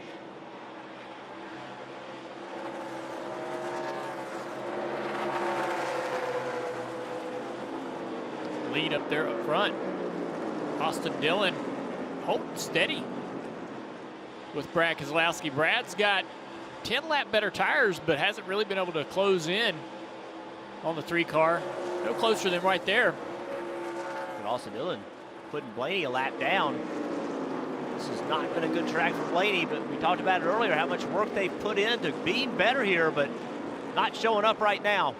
Yeah, I'm not sure if it was Justin Alexander's wit, a computer program back in Welcome, or the combination of the 2, but whatever told the 3 to pit on the lap that they did, it was a great idea because it got them out of traffic. The car's driving wonderfully. As you mentioned, Dale, even with older tires holding off Brad Keselowski. I mean, remember, he started tail end of the field after that speeding penalty at the start of the stage. That's just a great run for the 3 car, Marty. I think the command center back in Welcome, North Carolina certainly helped with that one, because remember, they caught Ricky Stenhouse Jr. They were losing so much time. They brought him in, yes, 10 laps before Brad Keselowski, but the interesting thing is that the lap times have really evened out here. Austin Dillon kind of hanging with Brad Keselowski and being able to make ground here. And he told me earlier this week, I feel like our go time is now. The race that really made me feel good was Dover. I used to never be good at Dover. He said we nearly got 2 top 10s out of that, and I knew at that moment, listen, we can go make a run in these playoffs. 2nd last week at Darlington, and so impressive tonight for Austin Dillon, now clicking off his 43rd lap led here at Richmond tonight. 43 laps since they were on pit road. So now Austin Dillon and Brad Keselowski, they're running 1 and 2. Austin Dillon came on lap 151. Brad Keselowski came on lap 162. So 11 laps different for the tires, but it seems like they've equaled out after they've run this far, Steve. They have equaled out, which tells me that I think Austin Dillon's car is just better, because I'm not sure that's completely possible. The tires keep losing grip. Every once in a while, Keselowski runs a little bit better lap. So there's still 28 laps to go in the stage. I think at one point the age may catch up with Dillon, but it was still a track position gain, even if he doesn't hold the lead. How many pros out there that have been predicting what these playoffs are going to look like are scratching their heads right now going, wait a second. No one has picked Austin Dillon to do this well in the first 2 races. He finished top 5 last week at Darlington and now is leading at Richmond. I know that, you know, a lot of teams don't show their hand in the playoffs during the regular season. They leave a little bit on the shelf, especially a team that wins a race and they know they're locked into the playoffs. They don't bring some of their more clever pieces and parts to the racetrack for NASCAR to to write new rules about and take them away. And you also talk about updates, upgrades. Talking to Chase Elliott for last year, he said, man, we get a lot of upgrades right around this time. Which team has the right upgrades to improve their programs right at the playoffs? But whatever the upgrades are, they're working. Austin Dillon had led 6 laps on short tracks in his career. He has led more laps tonight than at any point in his career on short tracks. That's huge, Parker. Well, guys, as we look further back, at the end of the top 10 there, it's Cole Custer, who's actually just fallen back to 12th, but just a lap or two ago was in the 10th position. Remember, at the end of stage 1, he came within a nose of getting a point there, which is huge for this rookie, who I feel like has just really surprised people in these first 2 races of the playoffs, going out there and having a solid run at Darlington, and then continuing that here today with top 10 pace, although just struggling in the rear right now, Dave. His teammate Clint Boyer now is just above as they run the cut line on the playoffs. Car not handling really to Clint's liking. He was told that the leader, Austin Dillon, wouldn't collect him and lap him with 24 to go in this stage, but I'm not so sure. Dillon was within about 7 seconds, and Clint is running about 0.2 of a lap slower than Austin Dillon, so a little bit of a danger zone right now for Clint. Got a battle for the lead now. Slowly but surely that 2 cars reeled in. This 3 of Austin Dillon, Brad moving around, moving up the racetrack to turn down and get that run off, getting the gas sooner and harder. Both of these guys using that lower line on the front straightaway. There must be something to that for tire savings, for grip. There he goes to the inside. Keselowski trying to take the top spot away from Dillon down the backstretch. Coming up on 21 laps to go in the second stage. Behind them is Logano, but he is a solid nearly 5 seconds back. So these guys can really go at it without worrying about having to take pressure from somebody else. Brad drove right up to the back of that 3 car, but the momentum on the high side from Dillon down the front straightaway. Look how low he comes off the corner, Jeff. You talked about it, that low exit. Now this 3 is using that high side to try to protect and keep this lead. And he's taken Keselowski's line away from him. And you can see what happens every time Keselowski gains on him. As soon as he gets to him, he just can't finish the pass. Austin Dillon doing a really good job right here. Well, Brad got a good corner there through the center and off turn 2. Gains quite a bit on Austin. Down into turn 1, Brad going to try the bottom now. They got a little company with some tires behind them. The 34 car is going to work the outside. Michael McDowell is going to pause this battle for a moment. Austin Dillon needs to be a little bit careful in 3 and 4. He likes to run that high lane and then turn and leave low, but that last time he got down to the bottom really late, almost gave Brad a hold. Here it is, there's Brad taking that away from him. Now Austin can't leave on the bottom like he's been doing.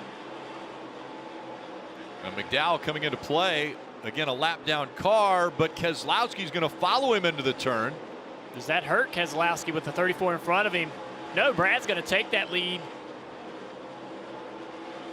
Keselowski back out front at Richmond. Austin Dillon, the 54 laps that he's led. That's the most laps he's ever led in a race. But now it's Keselowski who's on point.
NASCAR Drive, that's your live race day companion. You can follow your favorite drivers with high-definition in-car cameras. All you have to do, visit NASCAR.com/drive, or you can download that mobile app tonight.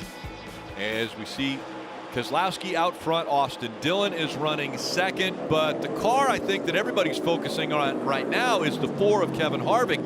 He's about to unlap himself. Steve, he's got 12 laps to go. Can he do it? I think absolutely. He has the freshest tires. Remember, the only reason he got behind is because he hit that orange box coming to pit road. He made a second trip down pit road. So, A, I think he can unlap himself. But B, the question now moving into the final stage is, was a two-stop strategy going to work for Harvick without the penalty? That is a lot to decipher for the engineers to try to decide if they're going to alter their strategy the next time around. What about my fantasy team? I'm waiting. If Harvick gets back, I've got him in the garage. If he gets back, who do I take out of the garage and put in the garage? I didn't put him in the garage for that reason. He's going to unlap himself. There's no problem. I have Kevin Harvick finishing this race well inside the top 10. Because you need to, Kevin, because you're in the fantasy team. Just under 10 laps to go. Keselowski, Dillon, Truex Jr., Logano, Chase Elliott. They're the top 5. Then it's Kyle Busch, Eric Almirola, Kurt Busch. Matt Kenseth is up there in the top 10. He's running in the 9th position. And Alex Bowman rounding out the top 10. So as I mentioned, he's unlapped himself. So he's basically 1 lap behind the leader and came down pit road in extra time.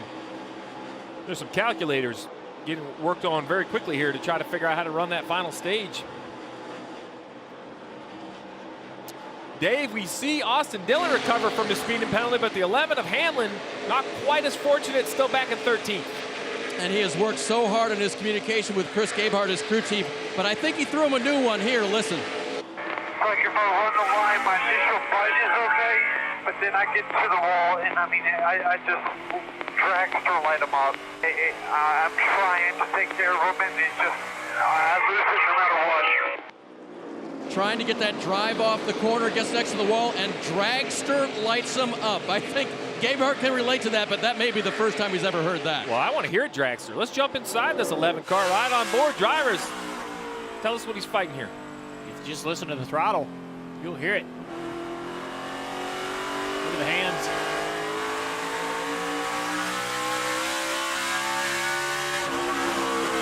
So what you're trying to do as a race car driver is you want to get this thing pointed as quick as you can and then go to the throttle and go to as much throttle as you can. But Denny can't do it because he's spinning the rear tires. That's what he's talking about. He dragster lights them up like a drag car spinning the rear tires. It's the worst part of the racetrack, right here, where it'll just spin them big time. Hamlin knows if he can get more rear grip, there's a lot of speed right there. He's literally just wide open for momentarily down the front straightaway. Never wide open on the back straightaway. At least wasn't that lap.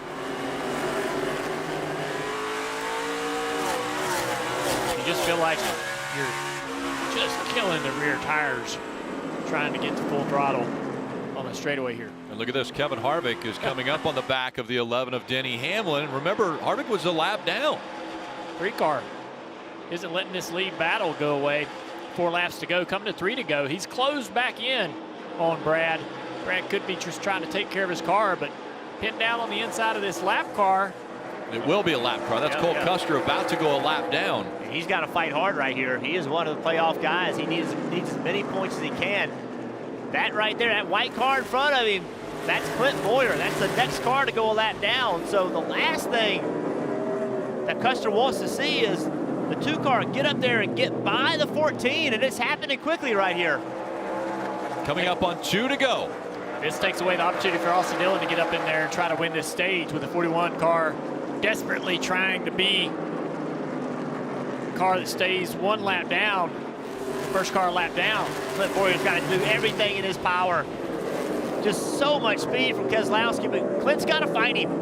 Clint's got to do everything he can. Pinch him off in the middle of the corner. Pinch him off on the corner exit. Smart move there to give him that inside. Use the drive on that high side down the front straightaway. Now he's just got to execute. Just hit his marks at this point.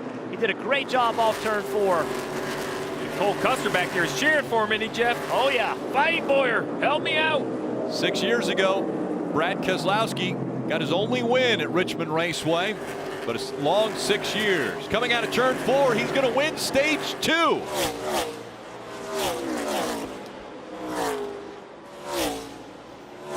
Dillon, Martin Truex Jr., the top 3. Then it's Joey Logano, Chase Elliott crossing the stripe in 5th. All getting stage points. Kyle Busch, Kurt Busch, Eric Almirola. Kenseth and Harvick rounding out the top 10. Brad Keselowski already with 3 wins on the season, and he's talked about how great he thinks he can be here at Richmond. Well, he shows us in stage 2 with the win.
NASCAR on NBCSN is brought to you by Liberty Mutual Insurance. Only pay for what you need. Credit One Bank, the official credit card of NASCAR. Perfect for race fans. FanDuel. More ways to win. And by Toyota. Getting ready for the final stage, but first, everyone will be making their way to pit road. We have already seen 3 pit road speeding penalties. The 11, the 3, and the 47 have all been tagged on pit road. And now they're coming back onto pit road. Dave, headed your way. 8 stage points for Martin Truex Jr. during that run. He was asked by crew chief James Small, have we hurt the middle yet with our adjustments? No was the answer. How much risk will he take here? He still needs drive off to be helped in this 19 car, Marty. 18 stage points for Austin Dillon tonight. Those are so valuable. And he even apologized to his guys on the radio, said, sorry, I wanted that stage win really bad. He said he was a little too tight at the end of that run and was a little worried about the right front, but wants no changes. Same thing for Brad Keselowski. He said, you really have to manage the tires out here. I'm good everywhere. A little bit too tight at the end of the run, but I want no changes. Keselowski's team will hold serve here on pit road. Austin Dillon will lose a few spots, Rick. We've seen that before, but he's been able to fight back on the racetrack. Keselowski still out front at Richmond.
Well, it won't be long now. We'll find out who wins at Richmond. We'll be with you for the NASCAR America post-race show from our NBC Sports studios with Kyle Petty and Brad Doherty.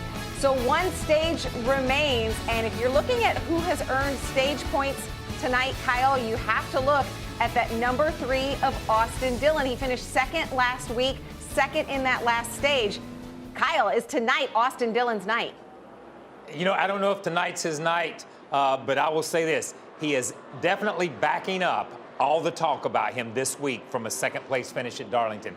These are huge numbers that he's putting up. Never led on a short track. Tonight, he's done so much. He's been unbelievable. That car is handling great. He's taking advantage of all the opportunities. I tell you, though, I'm surprised. I thought Boyer would be more in the conversation earlier. The Benedetto, Byron, Blaney, those guys are out to lunch, man. They need big efforts these last 160 laps. Getting ready. Yeah, Brad called a shot, said Boyer would be in it. We'll see. There's the restart. Keselowski and Martin Truex Jr. side by side. What about Logano? What a restart the 22 had right by the 19.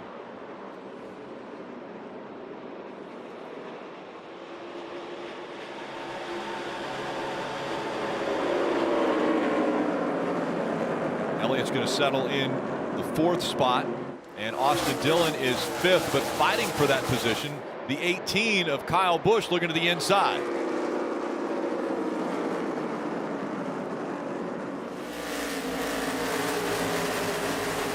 Austin Dillon lost a few spots on pit road right there.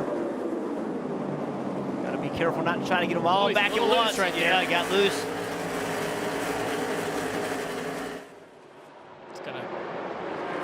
Cost him this position at least. He's going to have to battle back for it.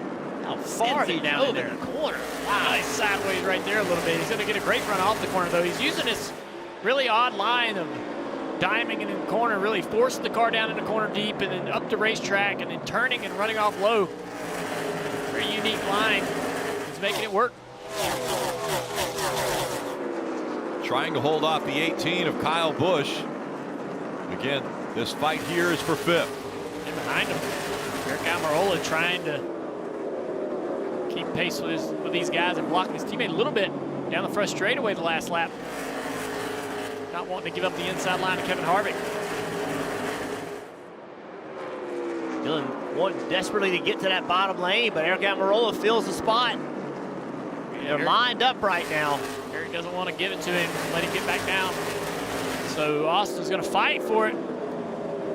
Still can't quite get there. He doesn't want to get freight trained, but the 4 of Kevin Harvick filling the void behind the 10 as well. And Austin just can't quite get off the corner. He tries to back up and fill this gap right here. You better get to the bottom, though, or Kevin Harvick's going to get inside him. He's inside that quarter panel, guys. He just couldn't quite do it. He wanted to, just never could quite get there. Now he's looking behind him. There's a hole right there in front of Kurt Busch. Just give that spot up and no, take that. Kind of stop the bleeding, so to speak. Now Austin Dillon has had a fast car all night long.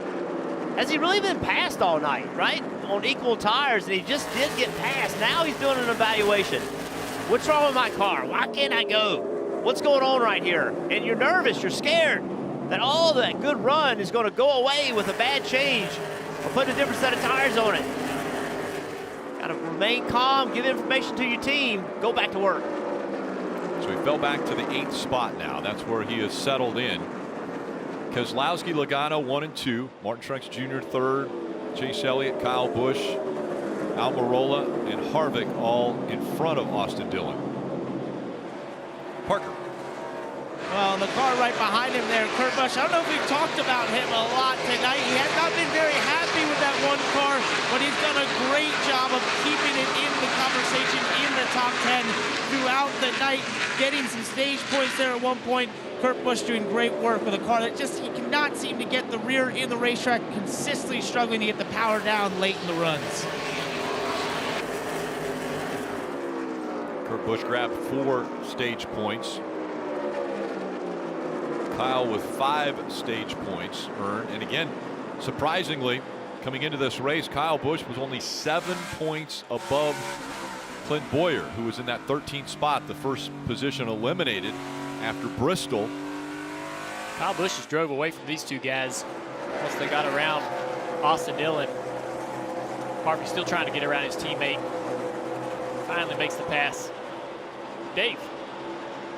Eric Almirola is going to lose 6 here to his teammate Kevin Harvick, but it's been a great night for the 10 so far, and a good run considering that they're working through communications from Concord, North Carolina to Richmond, Virginia. Johnny Klausmeyer, the crew chief, was suspended this week for 2 loose lug nuts at the end of last week's race. So the replacement is competition director Greg Zipadelli. He is here in between Zipadelli and engineer Mike Cook here, and then Johnny Klausmeyer back in Concord. They're all working as a team to manage this race for Eric Almirola and try to get him to the next round, Marty.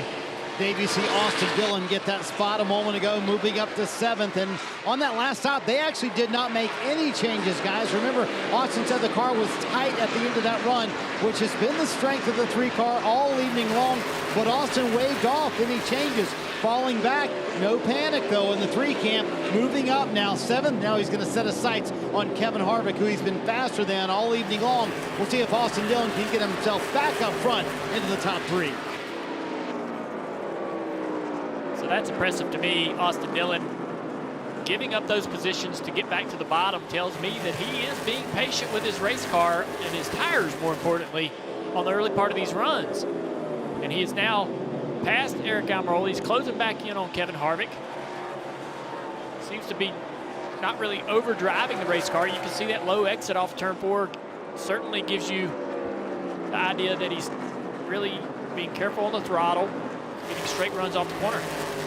And Dave just gave us a great report about a suspended crew chief, but it's a crew chief for the 14 of Clint Boyer that's suspended. Greg Zipadelli's filling in for Johnny Klausmeyer, Clint Boyer.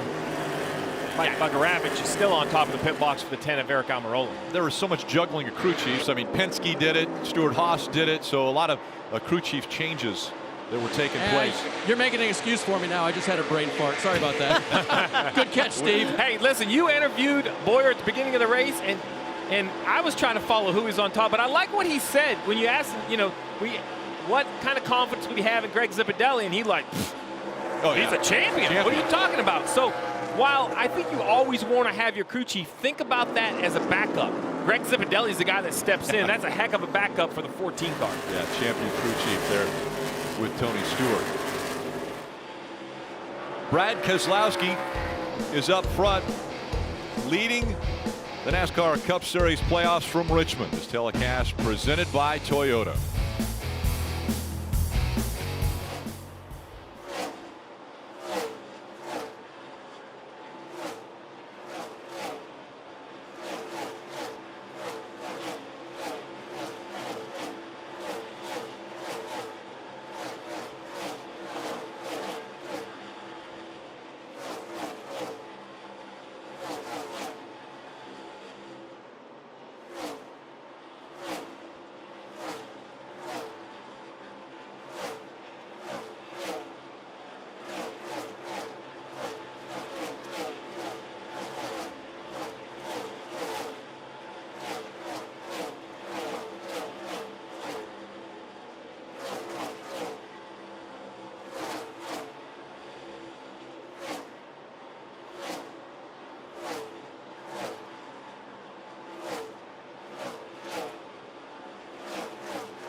The U.S. Open returns to NBC next week. from historic Wingfoot Golf Club in New York. World's best will take on golf's toughest challenge. Coverage Thursday to Sunday on Golf Channel, Peacock, and NBC. There's that bumper cam you like so much, Junior. And all right, guys, I want to take a look at tonight's Ram trucks built to serve. Yeah, can this third stage go caution-free? The final stage here has never gone caution-free. Steve? Well, why not tonight? If it does, you're going to have to make a big decision. Do you pit just once, or are tires so valuable you break it up into thirds and pit twice, Jeff? It is going to be stressful for the crew chiefs. Well, mistakes, we've already seen how they've hurt Kevin Harvick. They've hurt several people. Ryan Blaney hasn't run well. Denny Hamlin lost his track position with a mistake and has never been able to get it back. Now, Steve, let's talk about those pit stops, 1 or 2 pit stops. Well, Jeff, if I'm Kevin Harvick, I know the answer. I'm going to run 55 laps on this set of tires. I'm going to pit. I'm going to run 55 more laps. I'm going to pit again. I'm going to be a lap down, Marty, a little bit of the time, but I'm going to be the fastest car on the racetrack. And all you guys worried about points are going to be sweating the pace of the Ford car if I'm Rodney Childers. Hey, Steve, is this where your calculator is burning up on top of the pit box? I'm sure it is, right? So all the crew chiefs saw what happened with Kevin Harvick. They noticed that the 2-stop strategy in stage 2 was the play of the day. I asked Jeremy Bolins, the crew chief for Brad Keselowski, the leader right now. I said, so does that make you flip to a 2-stop strategy? They did a 1-stopper in stage 2. He said, trust me, we're paying attention. So to me, that means I think the leaders are all going to flip over to what Rodney Childers did here in the final stage, and that could be the winning move to win tonight at Richmond, Steve. Well, I can tell you, Marty, if I am the crew chief for Eric Almirola or one of those cars who are close to that cut line, I don't think I risk it. I know that sounds bad, Rick, and you were giving up the chance to win the race if you only stop once, but risk versus reward, it's not just math. The caution could end your playoff hopes. You look right there, the 10 currently +7, the 1 car +11, even Kyle Busch. What's more important for Kyle Busch, a win or points? Oh, and by the way, Adam Stevens is going to have to make that decision from North Carolina. Yeah. So, I mean, it is very tough for these crew chiefs to figure out what you need to do, Parker. Right, Steve. So I wondered, what would the 18 do? So Jacob Cantor is going in for Adam Stevens on top of the pit box. I thought I could trick him into telling me what he's doing. So I said 1 or 2 stops. He gave me the it's very close and then the indecision symbol, basically saying, I'm not going to tell you what we're doing. He's still a real pro, Dave. Parker, that's a similar conversation I had with James Small, crew chief for Martin Truex Jr. earlier today about a possible 2-stop strategy in the final stage. He said, I really have it on the table now. The last stage, they did the 1-stop strategy. So we'll see if he flips the switch and goes to the 2-stop. He has it in his back pocket just in case. You know, the only thing we know for sure, Rick, is if you ask a crew chief what he's going to do, he's going to tell you a whole lot of nothing. Because he's not going to tell you if it's 1 or 2. They're not going to show your hand. So well, chiefs are holding those cards tight. Did Kevin Harvick show his hand too soon then by showing how great that strategy was in the second stage? I think Rodney Childers sat back on the pit box, rested his right arm on the Darlington Trophy and said, here you go, boys. This is what I'm going to do. Try to catch me. Winning solves a lot of problems, doesn't it, Steve? Winning makes you feel good, doesn't it? Most every problem I had as a crew chief was solved in victory lane. I just had to find my way there. And again, Kevin Harvick, the mistake getting onto pit road. I think the toughest decision might be for Austin Dillon in the 3 car. I mean, they're +33 above the cut line. You have to say, man, they're having an unbelievable round 1. An over-the-top run at Darlington in second. A great car tonight. Can Justin Alexander, so here's your risk. If you gamble, it works. You have created more momentum than you could have ever dreamed. If you gamble and it doesn't work, did you just take every bit of air out of the balloon? All your good work, is it completely gone? But you have to have so much confidence if you're Austin Dillon. The way he has run tonight, as we mentioned before, he led 54 laps in this race. He's never led that many laps in a race. I hear you, Rick, but confidence doesn't move you into the second round. Jeff, points do. Well, but he's also gained more stage points in this race than he's gained in any other race, too. So the addition of stage points opens the door for him to maybe gamble a little bit because he went and got those points. Tough call. I just don't know what you're going to do here. Like you said, the negative is you put tires on, you're fast, the caution comes out, and it catches you and you're in trouble. But The strategy is the right thing to do, in my opinion, pitting twice. Somebody that's having not a good night, but is doing all that he can at the moment. Matthew Benedetto, he has been struggling, but he's done a really good job of getting himself to be the first car one lap down. He's driven really hard. He's gotten in front of some guys that were in front of him. He wants a caution in the worst way right now to put himself back in the lead lap. Very ugly start, but doing all he can at the moment to make the most out of what they've had tonight. Right behind him. Look at the view that we're getting from the Guaranteed Rate camera on the lower left bumper. And Junior, I know you said you wanted him to hit something with it. I'm sure that the guys in front of him right now don't want that to happen. Well, these are the shots we get from this spectacular camera. Watching Tyler Reddick trying to work around Denny Hamlin. He's struggling right now, fading back to the field. I hate to put panic in any of the fans of the 11. Second week in a row, Jeff, we've seen the 11 lose track position and just not being able to recover. Yeah, Darlington lost the track position, could not gain it back. These cars he's racing around are all a lap down. The 42 car, the next car for position for Denny Hamlin. Dave. And we've been trying to diagnose what's going on with Denny. Let me just give you this clue. At the beginning of the race, when he was leading and adjusting on the race car, he was using adjustments as like 16th and a 32nd here and a 16th there. But listen to his last call on what the car is doing. I mean, we are awful. I mean, I can't enter with any speed. I'm in the bottom. Loose for the first part, plow in the center, and then just, I mean, snap and loose. Yeah, that's right. I tried to offset a bunch of air pressure. I'll go back on it. Plowing loose off. The adjustments now are very exaggerated. Sorry, the conditions he's describing, very exaggerated and not a happy driver right now. 6 wins already on the season. Has him comfortably in the top 12, but a difficult race here is making it hard as we go NASCAR nonstop.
Keselowski still a 1.6 second lead over teammates Joey Logano, but we know the pit stops are coming, and that means all eyes will be on the pit crew, the all-stars. 12 seconds to change 4 tires and add it, fill it full of fuel. So the spotlight will definitely be on pit road, and it's coming up inside of 10 laps. And Steve, we're seeing and hearing some teams talk about this 2-tire or a 2-stop last stage. Yeah, I think in the next 3 to 5 laps, we're going to see a wave of cars hit pit road. You mentioned the pit crews. They don't need perfect stops, just no mistakes. You can't come in a second time. You can't have penalties. The drivers, I'd be reminding my driver, Dale Jr., don't hit that orange box. And we already see the first taker, the 11, Denny Hamlin, pushing the issue, Dave.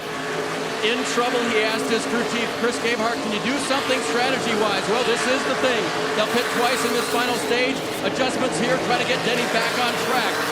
If you're asked to do something, Steve, you don't have very many options, but let's take one here. Well, we saw guys that came 4 or 5 laps early. You mentioned it, Rick. The tires are good, but then they kind of level out. It's not like you continue to get beat, so we'll see if this forces someone else. Denny was pretty far back on the lead lap, so I'm not sure the leaders are concerned about Denny. Austin Dillon going around Kyle Busch for 5th place. Joey Logano on pit road. Now the leaders better pay attention if the 22's there, Marty.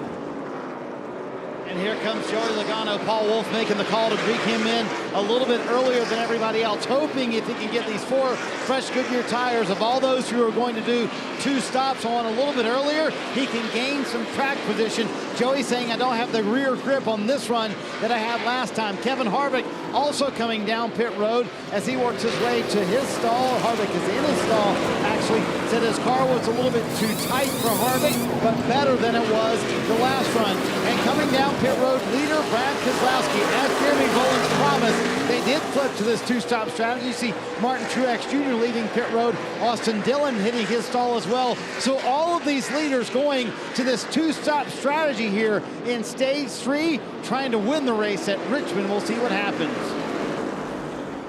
Never thought I'd see it, Steve.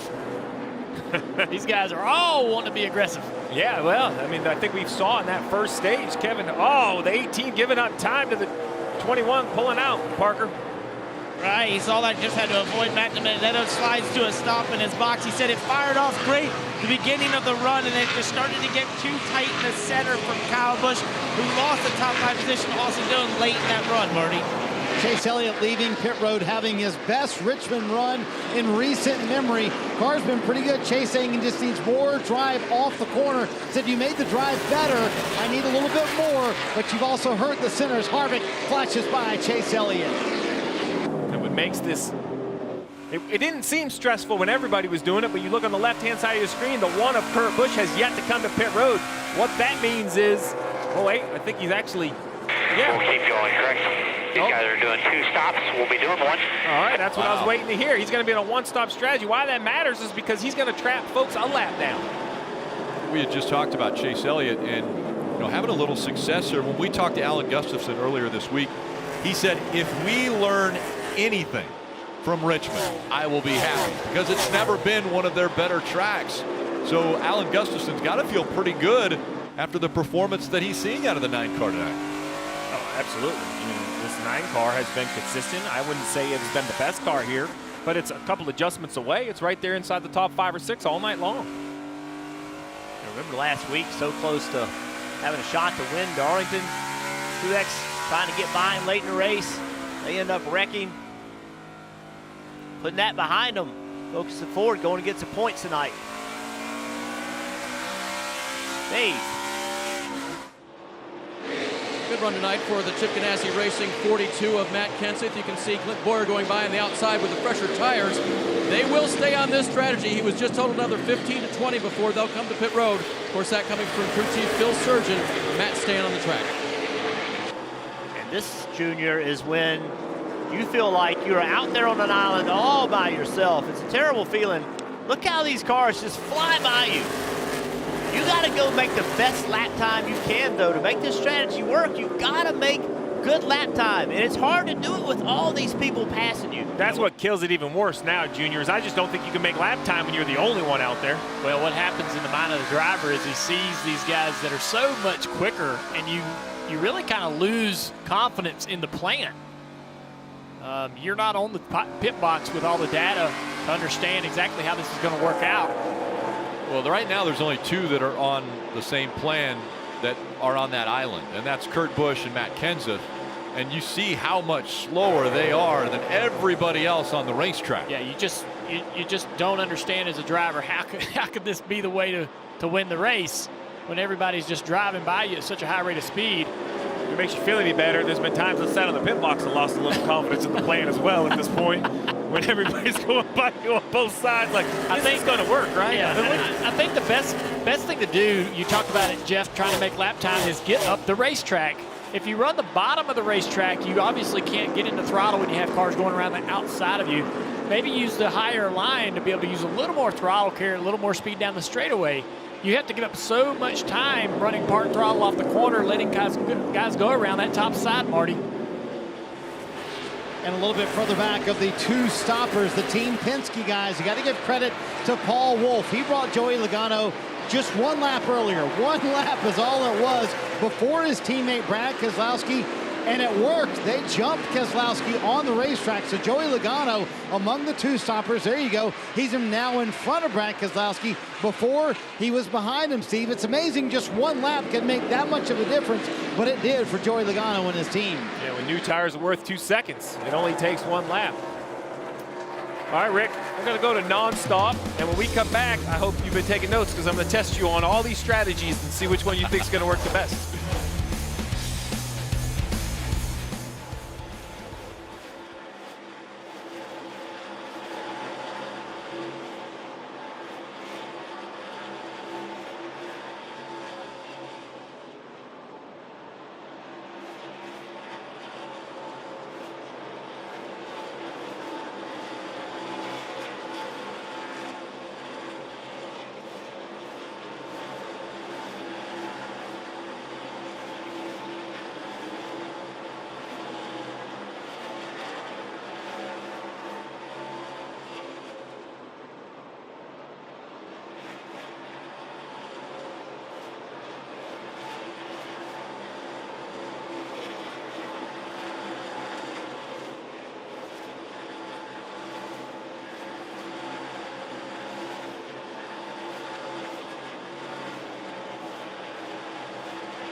Penske drivers fighting once again for the lead in the Federated Auto Parts 400. Coming up on 88 laps to go from the short track here. Logano has the lead, but you see how close Keselowski is. A little bit of lap traffic ahead of them. That's going to affect this battle. Old Custer trying to get around Christopher Bell. Old trying to stay only 1 lap down. Actually, he's in the lead lap. Brad right on the back of that 22 car. Going to the high side here. Looking high. Will he cross over? maybe go to the bottom. No, he's going to try to get on that right rear quarter panel. Kurt Busch decided it was time. That team, Matt McCall calling him in, so they'll do service on the 1. Brad can't make that high side work. Logano patient around the bottom, trying to figure out what to do with these lap cars. Brad again to the high side. And again, these 2 cars in front are fighting to stay on the lead lap.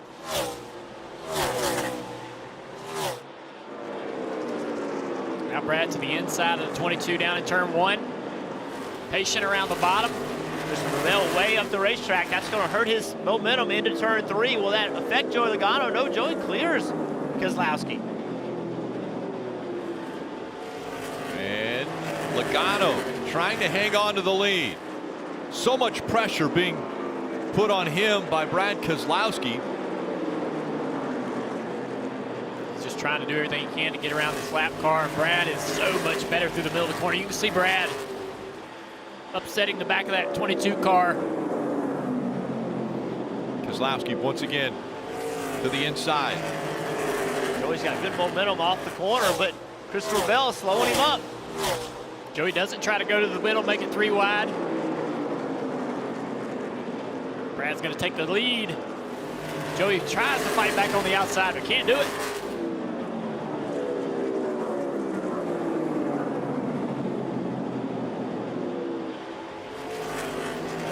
Amazing confidence that Brad has had all week long talking about this race. How he expected to come here and win this race. Not only win the race, guys, but dominate the race is what he expected to do. I don't know who's reading his fortune, but they got it going on. 119 laps led already by Keselowski, and he is adding to that number, Marty. And Rick, he was bold in our call early this week saying, as Jeff said, I expect to go dominate and win, and if I don't, it'll be a disappointment. So what fuels all that confidence? Well, this is a brand new car they had at New Hampshire. Brad went there, dominated the race, and won. He said, for the first time since I jumped in the 2 car or with the new race team that came over in the switch in the offseason, I felt like that's what we needed. We had dominated a race, and that's what we need to do to win the championship. Jeremy Mullins told me earlier today, I'm so confident in this car that right now, this is the car I plan to take to Phoenix. I plan on being in the championship 4, and I plan on us winning a championship with this race car in about a month and a half. You have to have confidence, but you also have to have the ability to get by the 4 of Kevin Harvick. Let's ride along with Kevin. Jeff, take us around this racetrack. Right now, Harvick running in the 7th position. My brother Pizza Cam's going to give us a great shot. You see what Kevin Harvick's dealing with right now. Got some lap traffic in front of him. Runs that high line on corner entry. He's trying to turn the car and then leave exceptionally straight right there. It's so important. If you can leave straight, it takes and puts the pressure on both rear tires rather than just one rear tire. And that allows you to have more rear grip. Kevin Harvick is, we talked about it earlier, Junior, he is so smooth. Perhaps one of the smoothest drivers on the racetrack, taking care of his tires and taking care of his car. Being real patient on the throttle here, back to the gas off turn 2, down the back straightaway. Real easy to get loose into this corner. Pops the gas pedal, roll the center, then lifts back off the gas to allow the rear tires to hook up for the exit. You won't really do that down here. You're playing with the throttle there. There's a little bit like a odd little spot in the middle of 3 and 4. Oh, he overruns the corner there to get up the racetrack here. Pretty unique line. A lot of things you can do to move around and make speed here. Really have the freedom to go pretty much anywhere you want. The bobble right there off turn 2.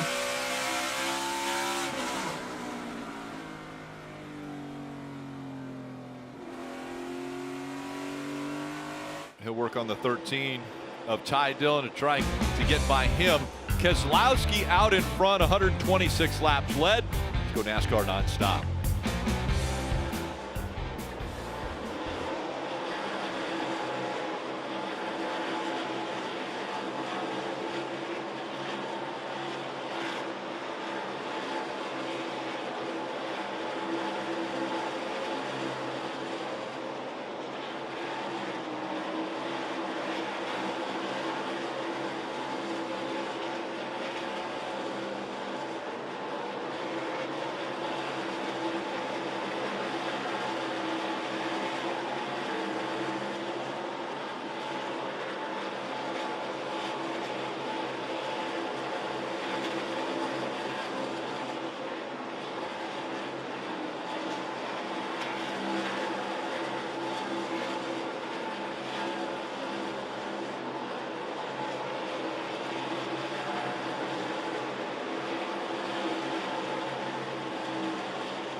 Tracker 800 SX does it all. With an impressive towing and payload capacity, it makes the hard jobs easy. Plus, an engine that's quietest in its class. Available now at Bass Pro Shops and Cabela's. See Bass Pro Shops on the hood of this 19 car, driven by Martin Truex Jr. And Martin Truex Jr. running in the 3rd spot now. His consistency has been amazing. Turning it on as the playoffs have gotten underway. He's closed in a little bit with the 22. He's got about the same speed as the 22. The 3, though, Austin Dillon behind these 2 cars, much quicker. Almost as quick as the leader, Brad Keselowski, out front. See if Austin can make some work of these guys. So as the fight for that 2nd spot heats up, it's a great time to go through the field. That way, we'll make sure to talk about Martin Truex Jr. in the 2nd position. Marty, let's talk about Keselowski up front, though. We'll keep an eye on that battle as well. But Rick, earlier this week, Brad Keselowski told us as we go through the field, we've got a great shot to win it all this year because our short track program is the strength of our program at Team Penske. And if you look at the championship this year, it goes through short tracks. Once again, Brad Keselowski showing his muscle, leading 135 laps so far, Dave.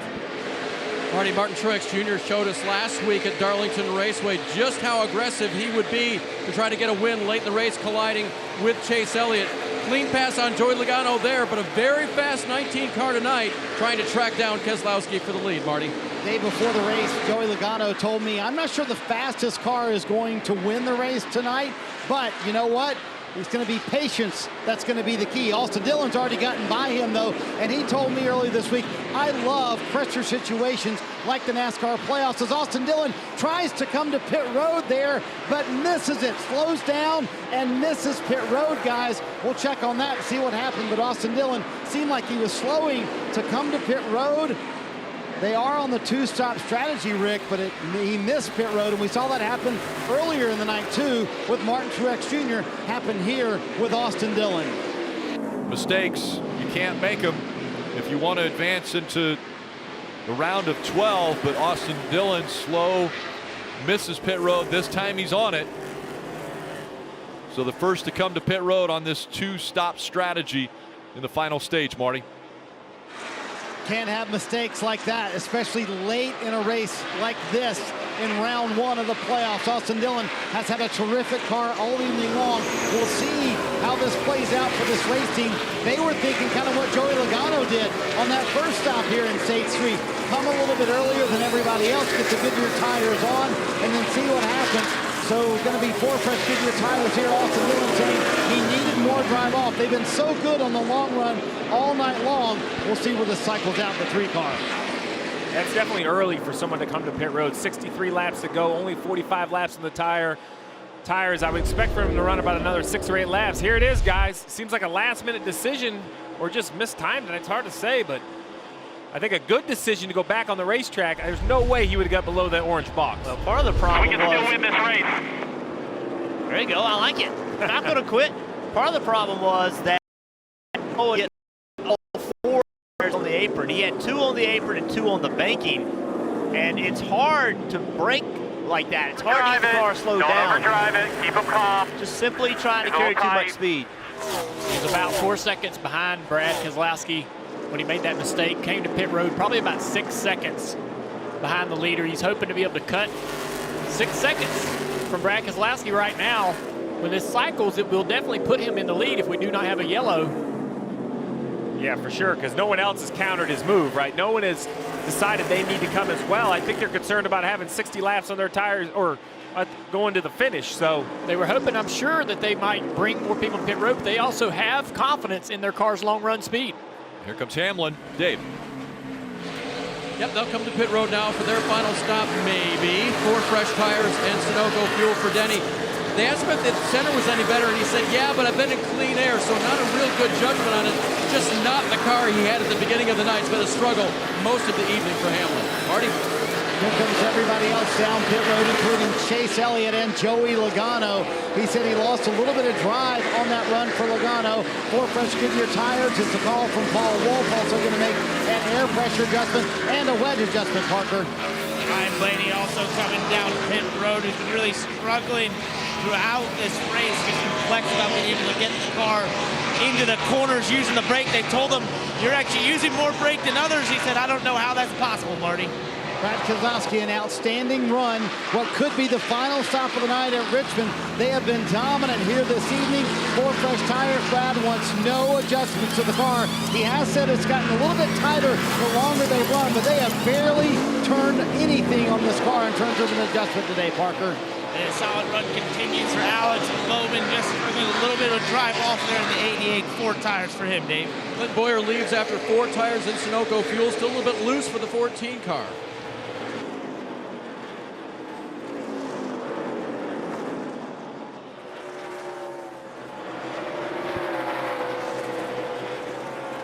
The 18 of Kyle Busch is going to run a little bit longer. You're going to see instantly what new tires are worth as Brad Keselowski is going to easily streak by.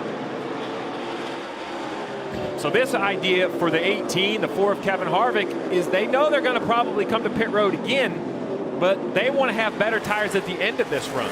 So they're going to run a little bit longer here, and that will put them in the offense. You know, when they pit, they're going to split it up. Math would say dead in the middle, so probably 2 or 3 more laps for Kyle Busch, probably 2 more laps, and he'll come to pit road. And as Brad Keselowski crosses the finish line now in the lead lap, it shows that he is only a couple seconds behind Austin Dillon. So Austin Dillon did cycle in front of Brad, but not very much. Not as much as he needed to. Obviously a slow lap when he missed pit road, and also that was the slowest pit stop they had all night long. So a little mistake by the pit crew and a mistake by the driver as well. Dave. Here's William Byron on pit road now. Struggle all evening for the 24 car, has been off the lead lap most of the night. They'll get their set of tires here in Sunoco fuel.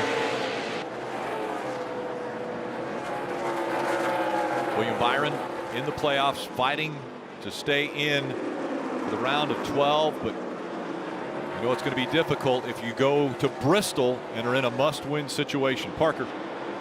And Steve, you were correct. It was about 3 more laps before Kyle Busch decides to come down pit road. He's been very happy with that car, just saying it's a little bit loose off, but the center turn has gotten a lot better throughout the run. Just doesn't quite have the speed to go up there and contend for the lead. It looks a little slow there on the rear for Kyle Busch, getting 4 tires, 18.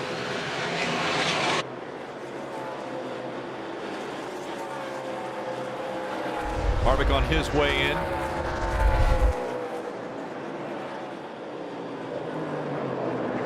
Dragging the left front tire, trying to get to pit road. Didn't want to have another mistake, Marty. And making sure he didn't hit that box this time, Rick. And whether this works out or not, you got to give Rodney Childers credit. Of course, they have the wins in the bank that we've talked about, but at least they're trying something different tonight than everybody else, pitting later than everyone else with 52 to go.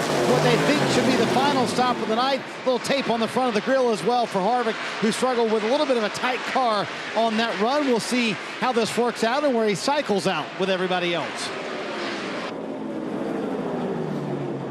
Cycles Kurt Busch into the lead, but Austin Dillon is within a second taking that lead from Kurt Busch.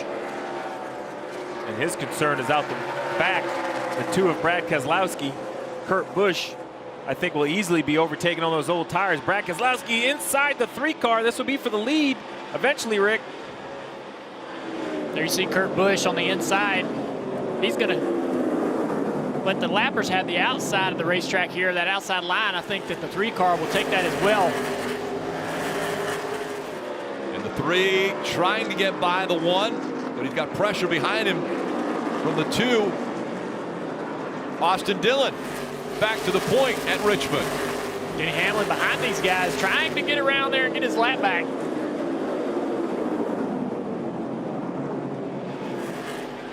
Austin Dillon, Brad Keselowski, 1 and 2. Keselowski looking to the inside, trying to take the lead away.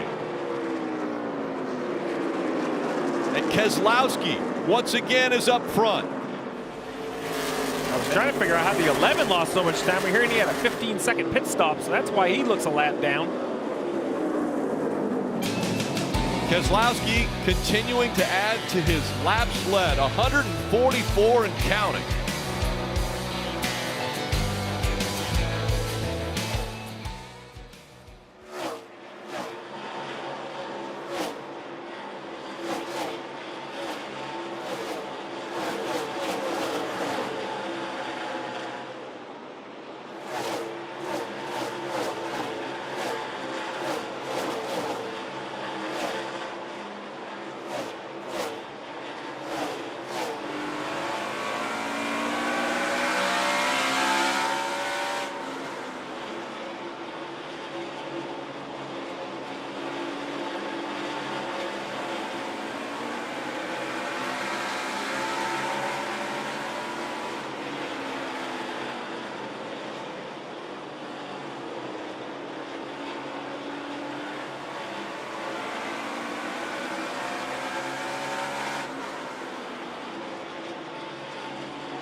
Tonight's aerial coverage brought to you by Geico.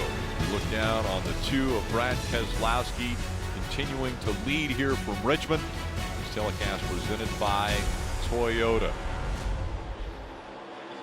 Brad Keselowski, I would liken him to a baseball player that steps up to the plate, takes his bat, points out to left field, and says, guess what, guys? I'm about to send this over the fence. He called his shot earlier this week, said, I think we've got the greatest opportunity to go and win this race, and not only win this race, but that puts us in a great position to win this championship. We've talked all year long about the playoffs and the championship, and we still have a long road to Phoenix, but we have to remember this championship will not be settled at Miami this year. It will be Phoenix.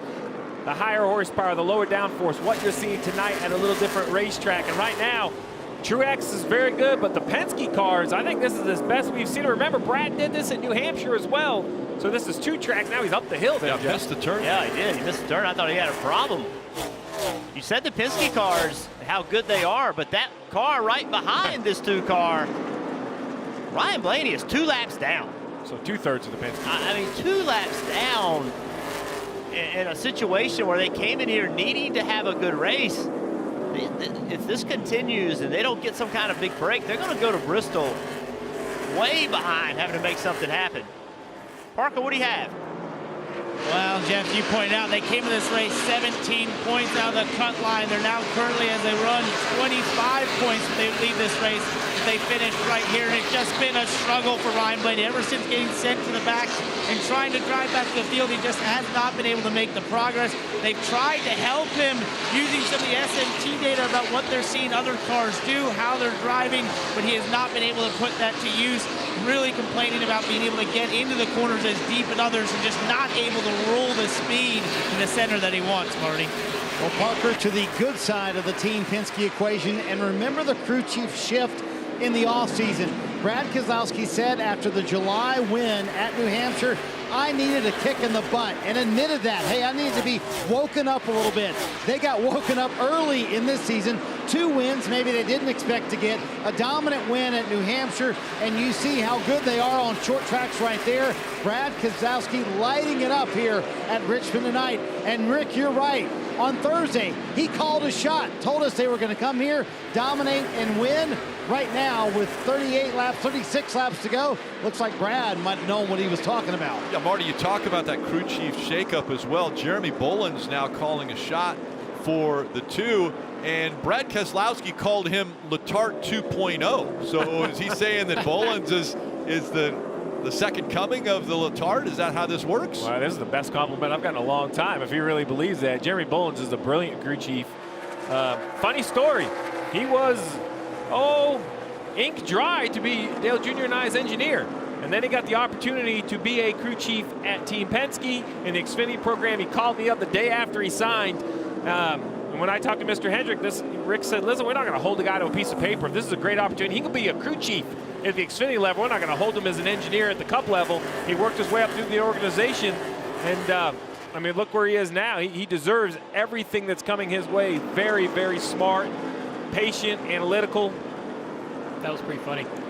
He said he was Letarte 2.0, and you said, yes, brilliant guy. Very brilliant. Well, you know. Brilliant. I didn't mean all that, but. How about the call that Jeremy Boland's had to make? Hey, by the way, yeah, I got this situation. I'll never forget it. I got an opportunity. I mean, yeah, there's not many times in your career you have to really look in the mirror and say, okay. And a classy man in Mr. H. Oh, yeah. You know, in that situation, we know Mr. H right now is watching from home. Probably got his leg up on the ottoman right now, recovering. And right behind Keselowski, I say right behind, 2.5 seconds back. He won both races last year, Dave, but maybe second the best he can muster against Keselowski tonight. Yeah, he's working hard on that gap. It started out about 3 seconds after he got around Logano, actually got around Dillon, actually, and has only managed to get it down to about 2.5. And think of the changes this year. That sweep he had last year was with a different crew chief, and this year with James Small, things have slowly been coming together. After that last pit stop, a little bit of a disconcerting radio transmission from the driver. He said, I don't feel good about it again. It seems to be coming around to him, but he's certainly not mowing down Keselowski at this point, and he's only got 30 laps left to do it, Rick.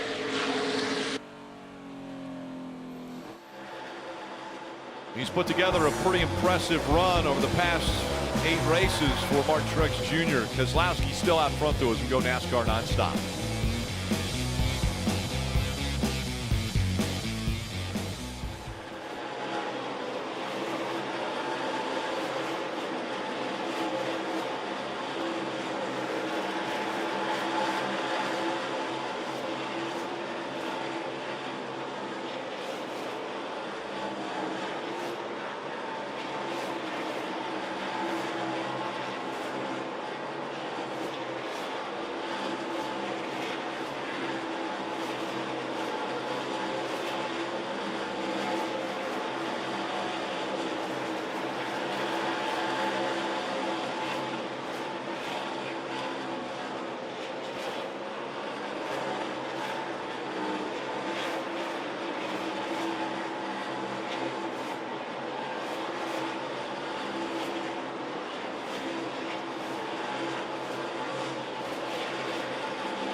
Playoffs continue next Saturday night from Bristol Motor Speedway. That's right.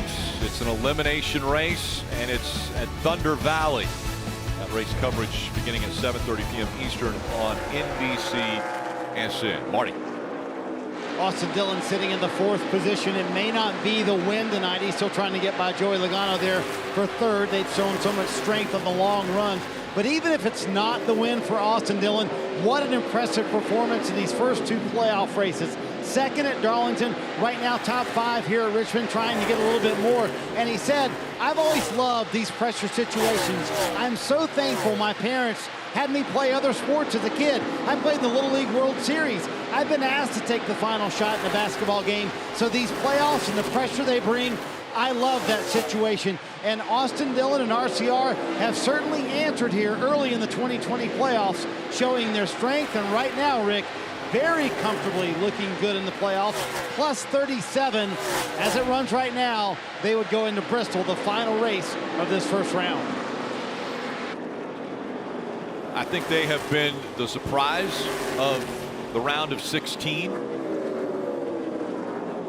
When you were looking at the 4 cars that you didn't think were going to advance into the round of 12, I think a lot of people looked at that 3 and said, I don't know if he's got what it takes. We haven't seen it throughout the regular season, but right now, when it all matters, when it counts, he's shown up. A 2nd place finish last week at Darlington and now running here in the top 5. Parker? Well, one team that was so excited to make it in the playoffs, that driver right there, Benedetto, but have not shown up since we got in the playoffs. Last week at Darlington, just did not have the speed in the car, finished 21st. They were really looking forward to tonight because this is a package that Matt's driving style really suits, this high horsepower, low downforce, but they have not had the speed once again. They were in the lucky dog position for a lot of this race, but obviously we have not gotten that caution to get them back on the lead lap. So what are they looking forward to from here? Well, right now, if they finish where they are, they can be 25 points out of the cut line going to Bristol. But Bristol, remember, is where Matt came so close to beating Denny Hamlin last year in that 95 car. Maybe gave him the shot at this 21 car. He's going to have to throw a Hail Mary, but what a better place to go than Bristol where he came so close.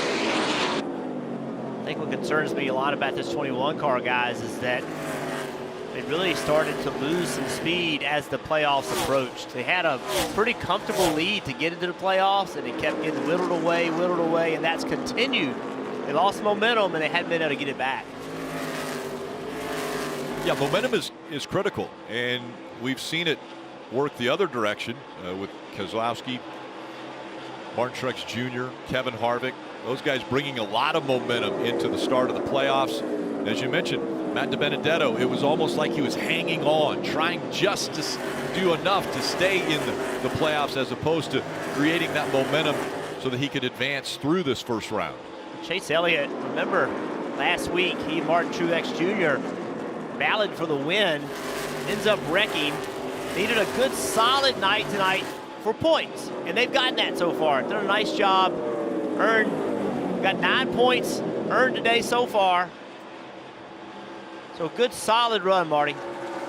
And I go back to what Chase told me before the race. We don't need anything spectacular. We need solid, and we need to get better. And I would say the best run for Chase Elliott at Richmond in recent memory. They went back to a 2018 setup from the fall in that race. Alan Gustafson told me, listen, I felt like we were okay in that race, but this by far better than I think Chase or that team expected tonight at Richmond, right now running in the top 5. You know, the interesting thing that Alan said that really caught my attention was he said, you know, Darlington, we were trying to win the race. We feel pretty good that we can go run, you know, 5th to 7th about everywhere we go. It's a gamble to try to get better than that because you can get worse. It seems like here tonight, a track they don't have a lot of confidence, they kind of shored up and did what they needed to do. It'd be interesting to see the approach next week at Bristol if they are fortunate enough to finish this one off where they run. Austin Dillon was sliding backwards, but has now seemed to level out and actually is putting the pressure on this 22 car, trying to retake that 3rd position back away from Joe Logano as we close in on the final few laps of this race. Was worried about that 3 car falling back once Brad Keselowski went around him, but their long run speed in this car is so impressive. Again, a win, you advance. That's the way it works in the playoffs. And The bottom 4 in points are eliminated after each 3 race stage or rounds, and we just saw there Austin Dillon.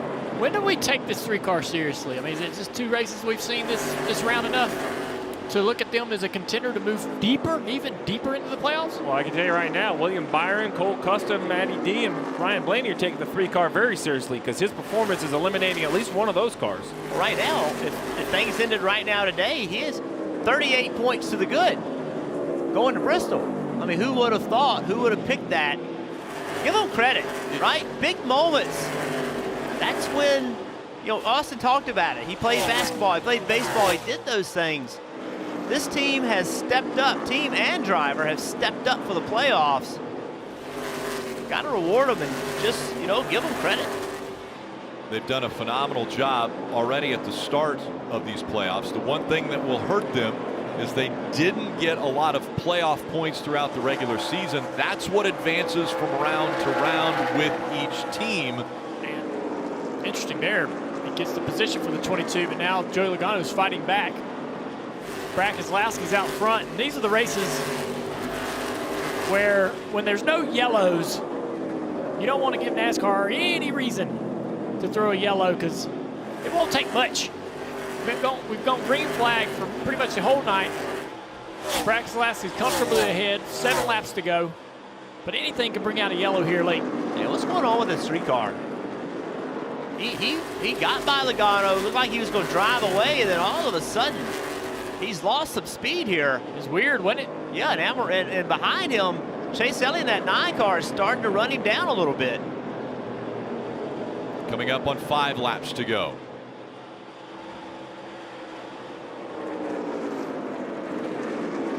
Junior, you mentioned it, a race where there has not been an incident on track to bring out a caution. Yeah. There was a competition caution. The end of stage 1, the end of stage 2. Those are the only 3 times that the yellow flag has been displayed. I mean, a car brushes the fence, any kind of debris pretty much anywhere on the property is probably going to bring out a yellow right now for Brad Keselowski, and he doesn't want that, obviously. Coming to 4 to go. I will say, though, I'll give NASCAR credit. A couple years ago they made the statement, we're going to be very clear and clean with our yellows, and I think they've done overall a pretty good job since then. Well, it's been a phenomenal Penske day as Brad Keselowski and Joey Logano are looking very strong here in the Cup Series race, which is the 2nd race of the playoffs. Earlier today, Austin Cindric in the Xfinity Series clinched the regular season championship. That's going to be a lot of playoff points for him that he'll be able to advance through the rounds. Also, he's had great success as far as winning. Will Power, Penske's IndyCar driver, also has won today. And now Brad Keselowski, who earlier this week called his shot, said, we think we would be disappointed if we didn't go out and dominate and win the race at Richmond. He said that 3-4 days ago. And now, with just 2 laps to go and a 2.5 second lead, Brad Keselowski is backing up what he said earlier.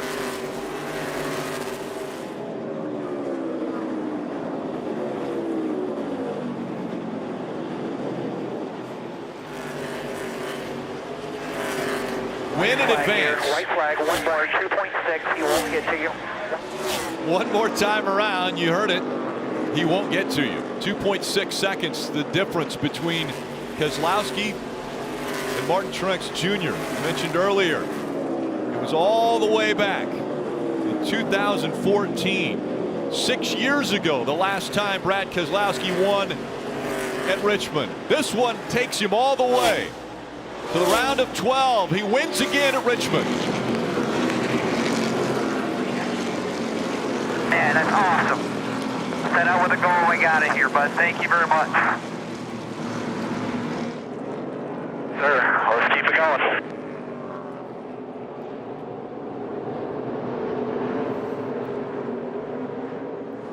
With Denny Hamlin's finish of 12th, that will lock him in also on points into the round of 12. That win, the 34th career win for Brad Keselowski, breaking a tie with Fireball Roberts on the all-time wins list in NASCAR. And I think anytime you can be tied with or be better than a guy named Fireball, you're going to cherish that.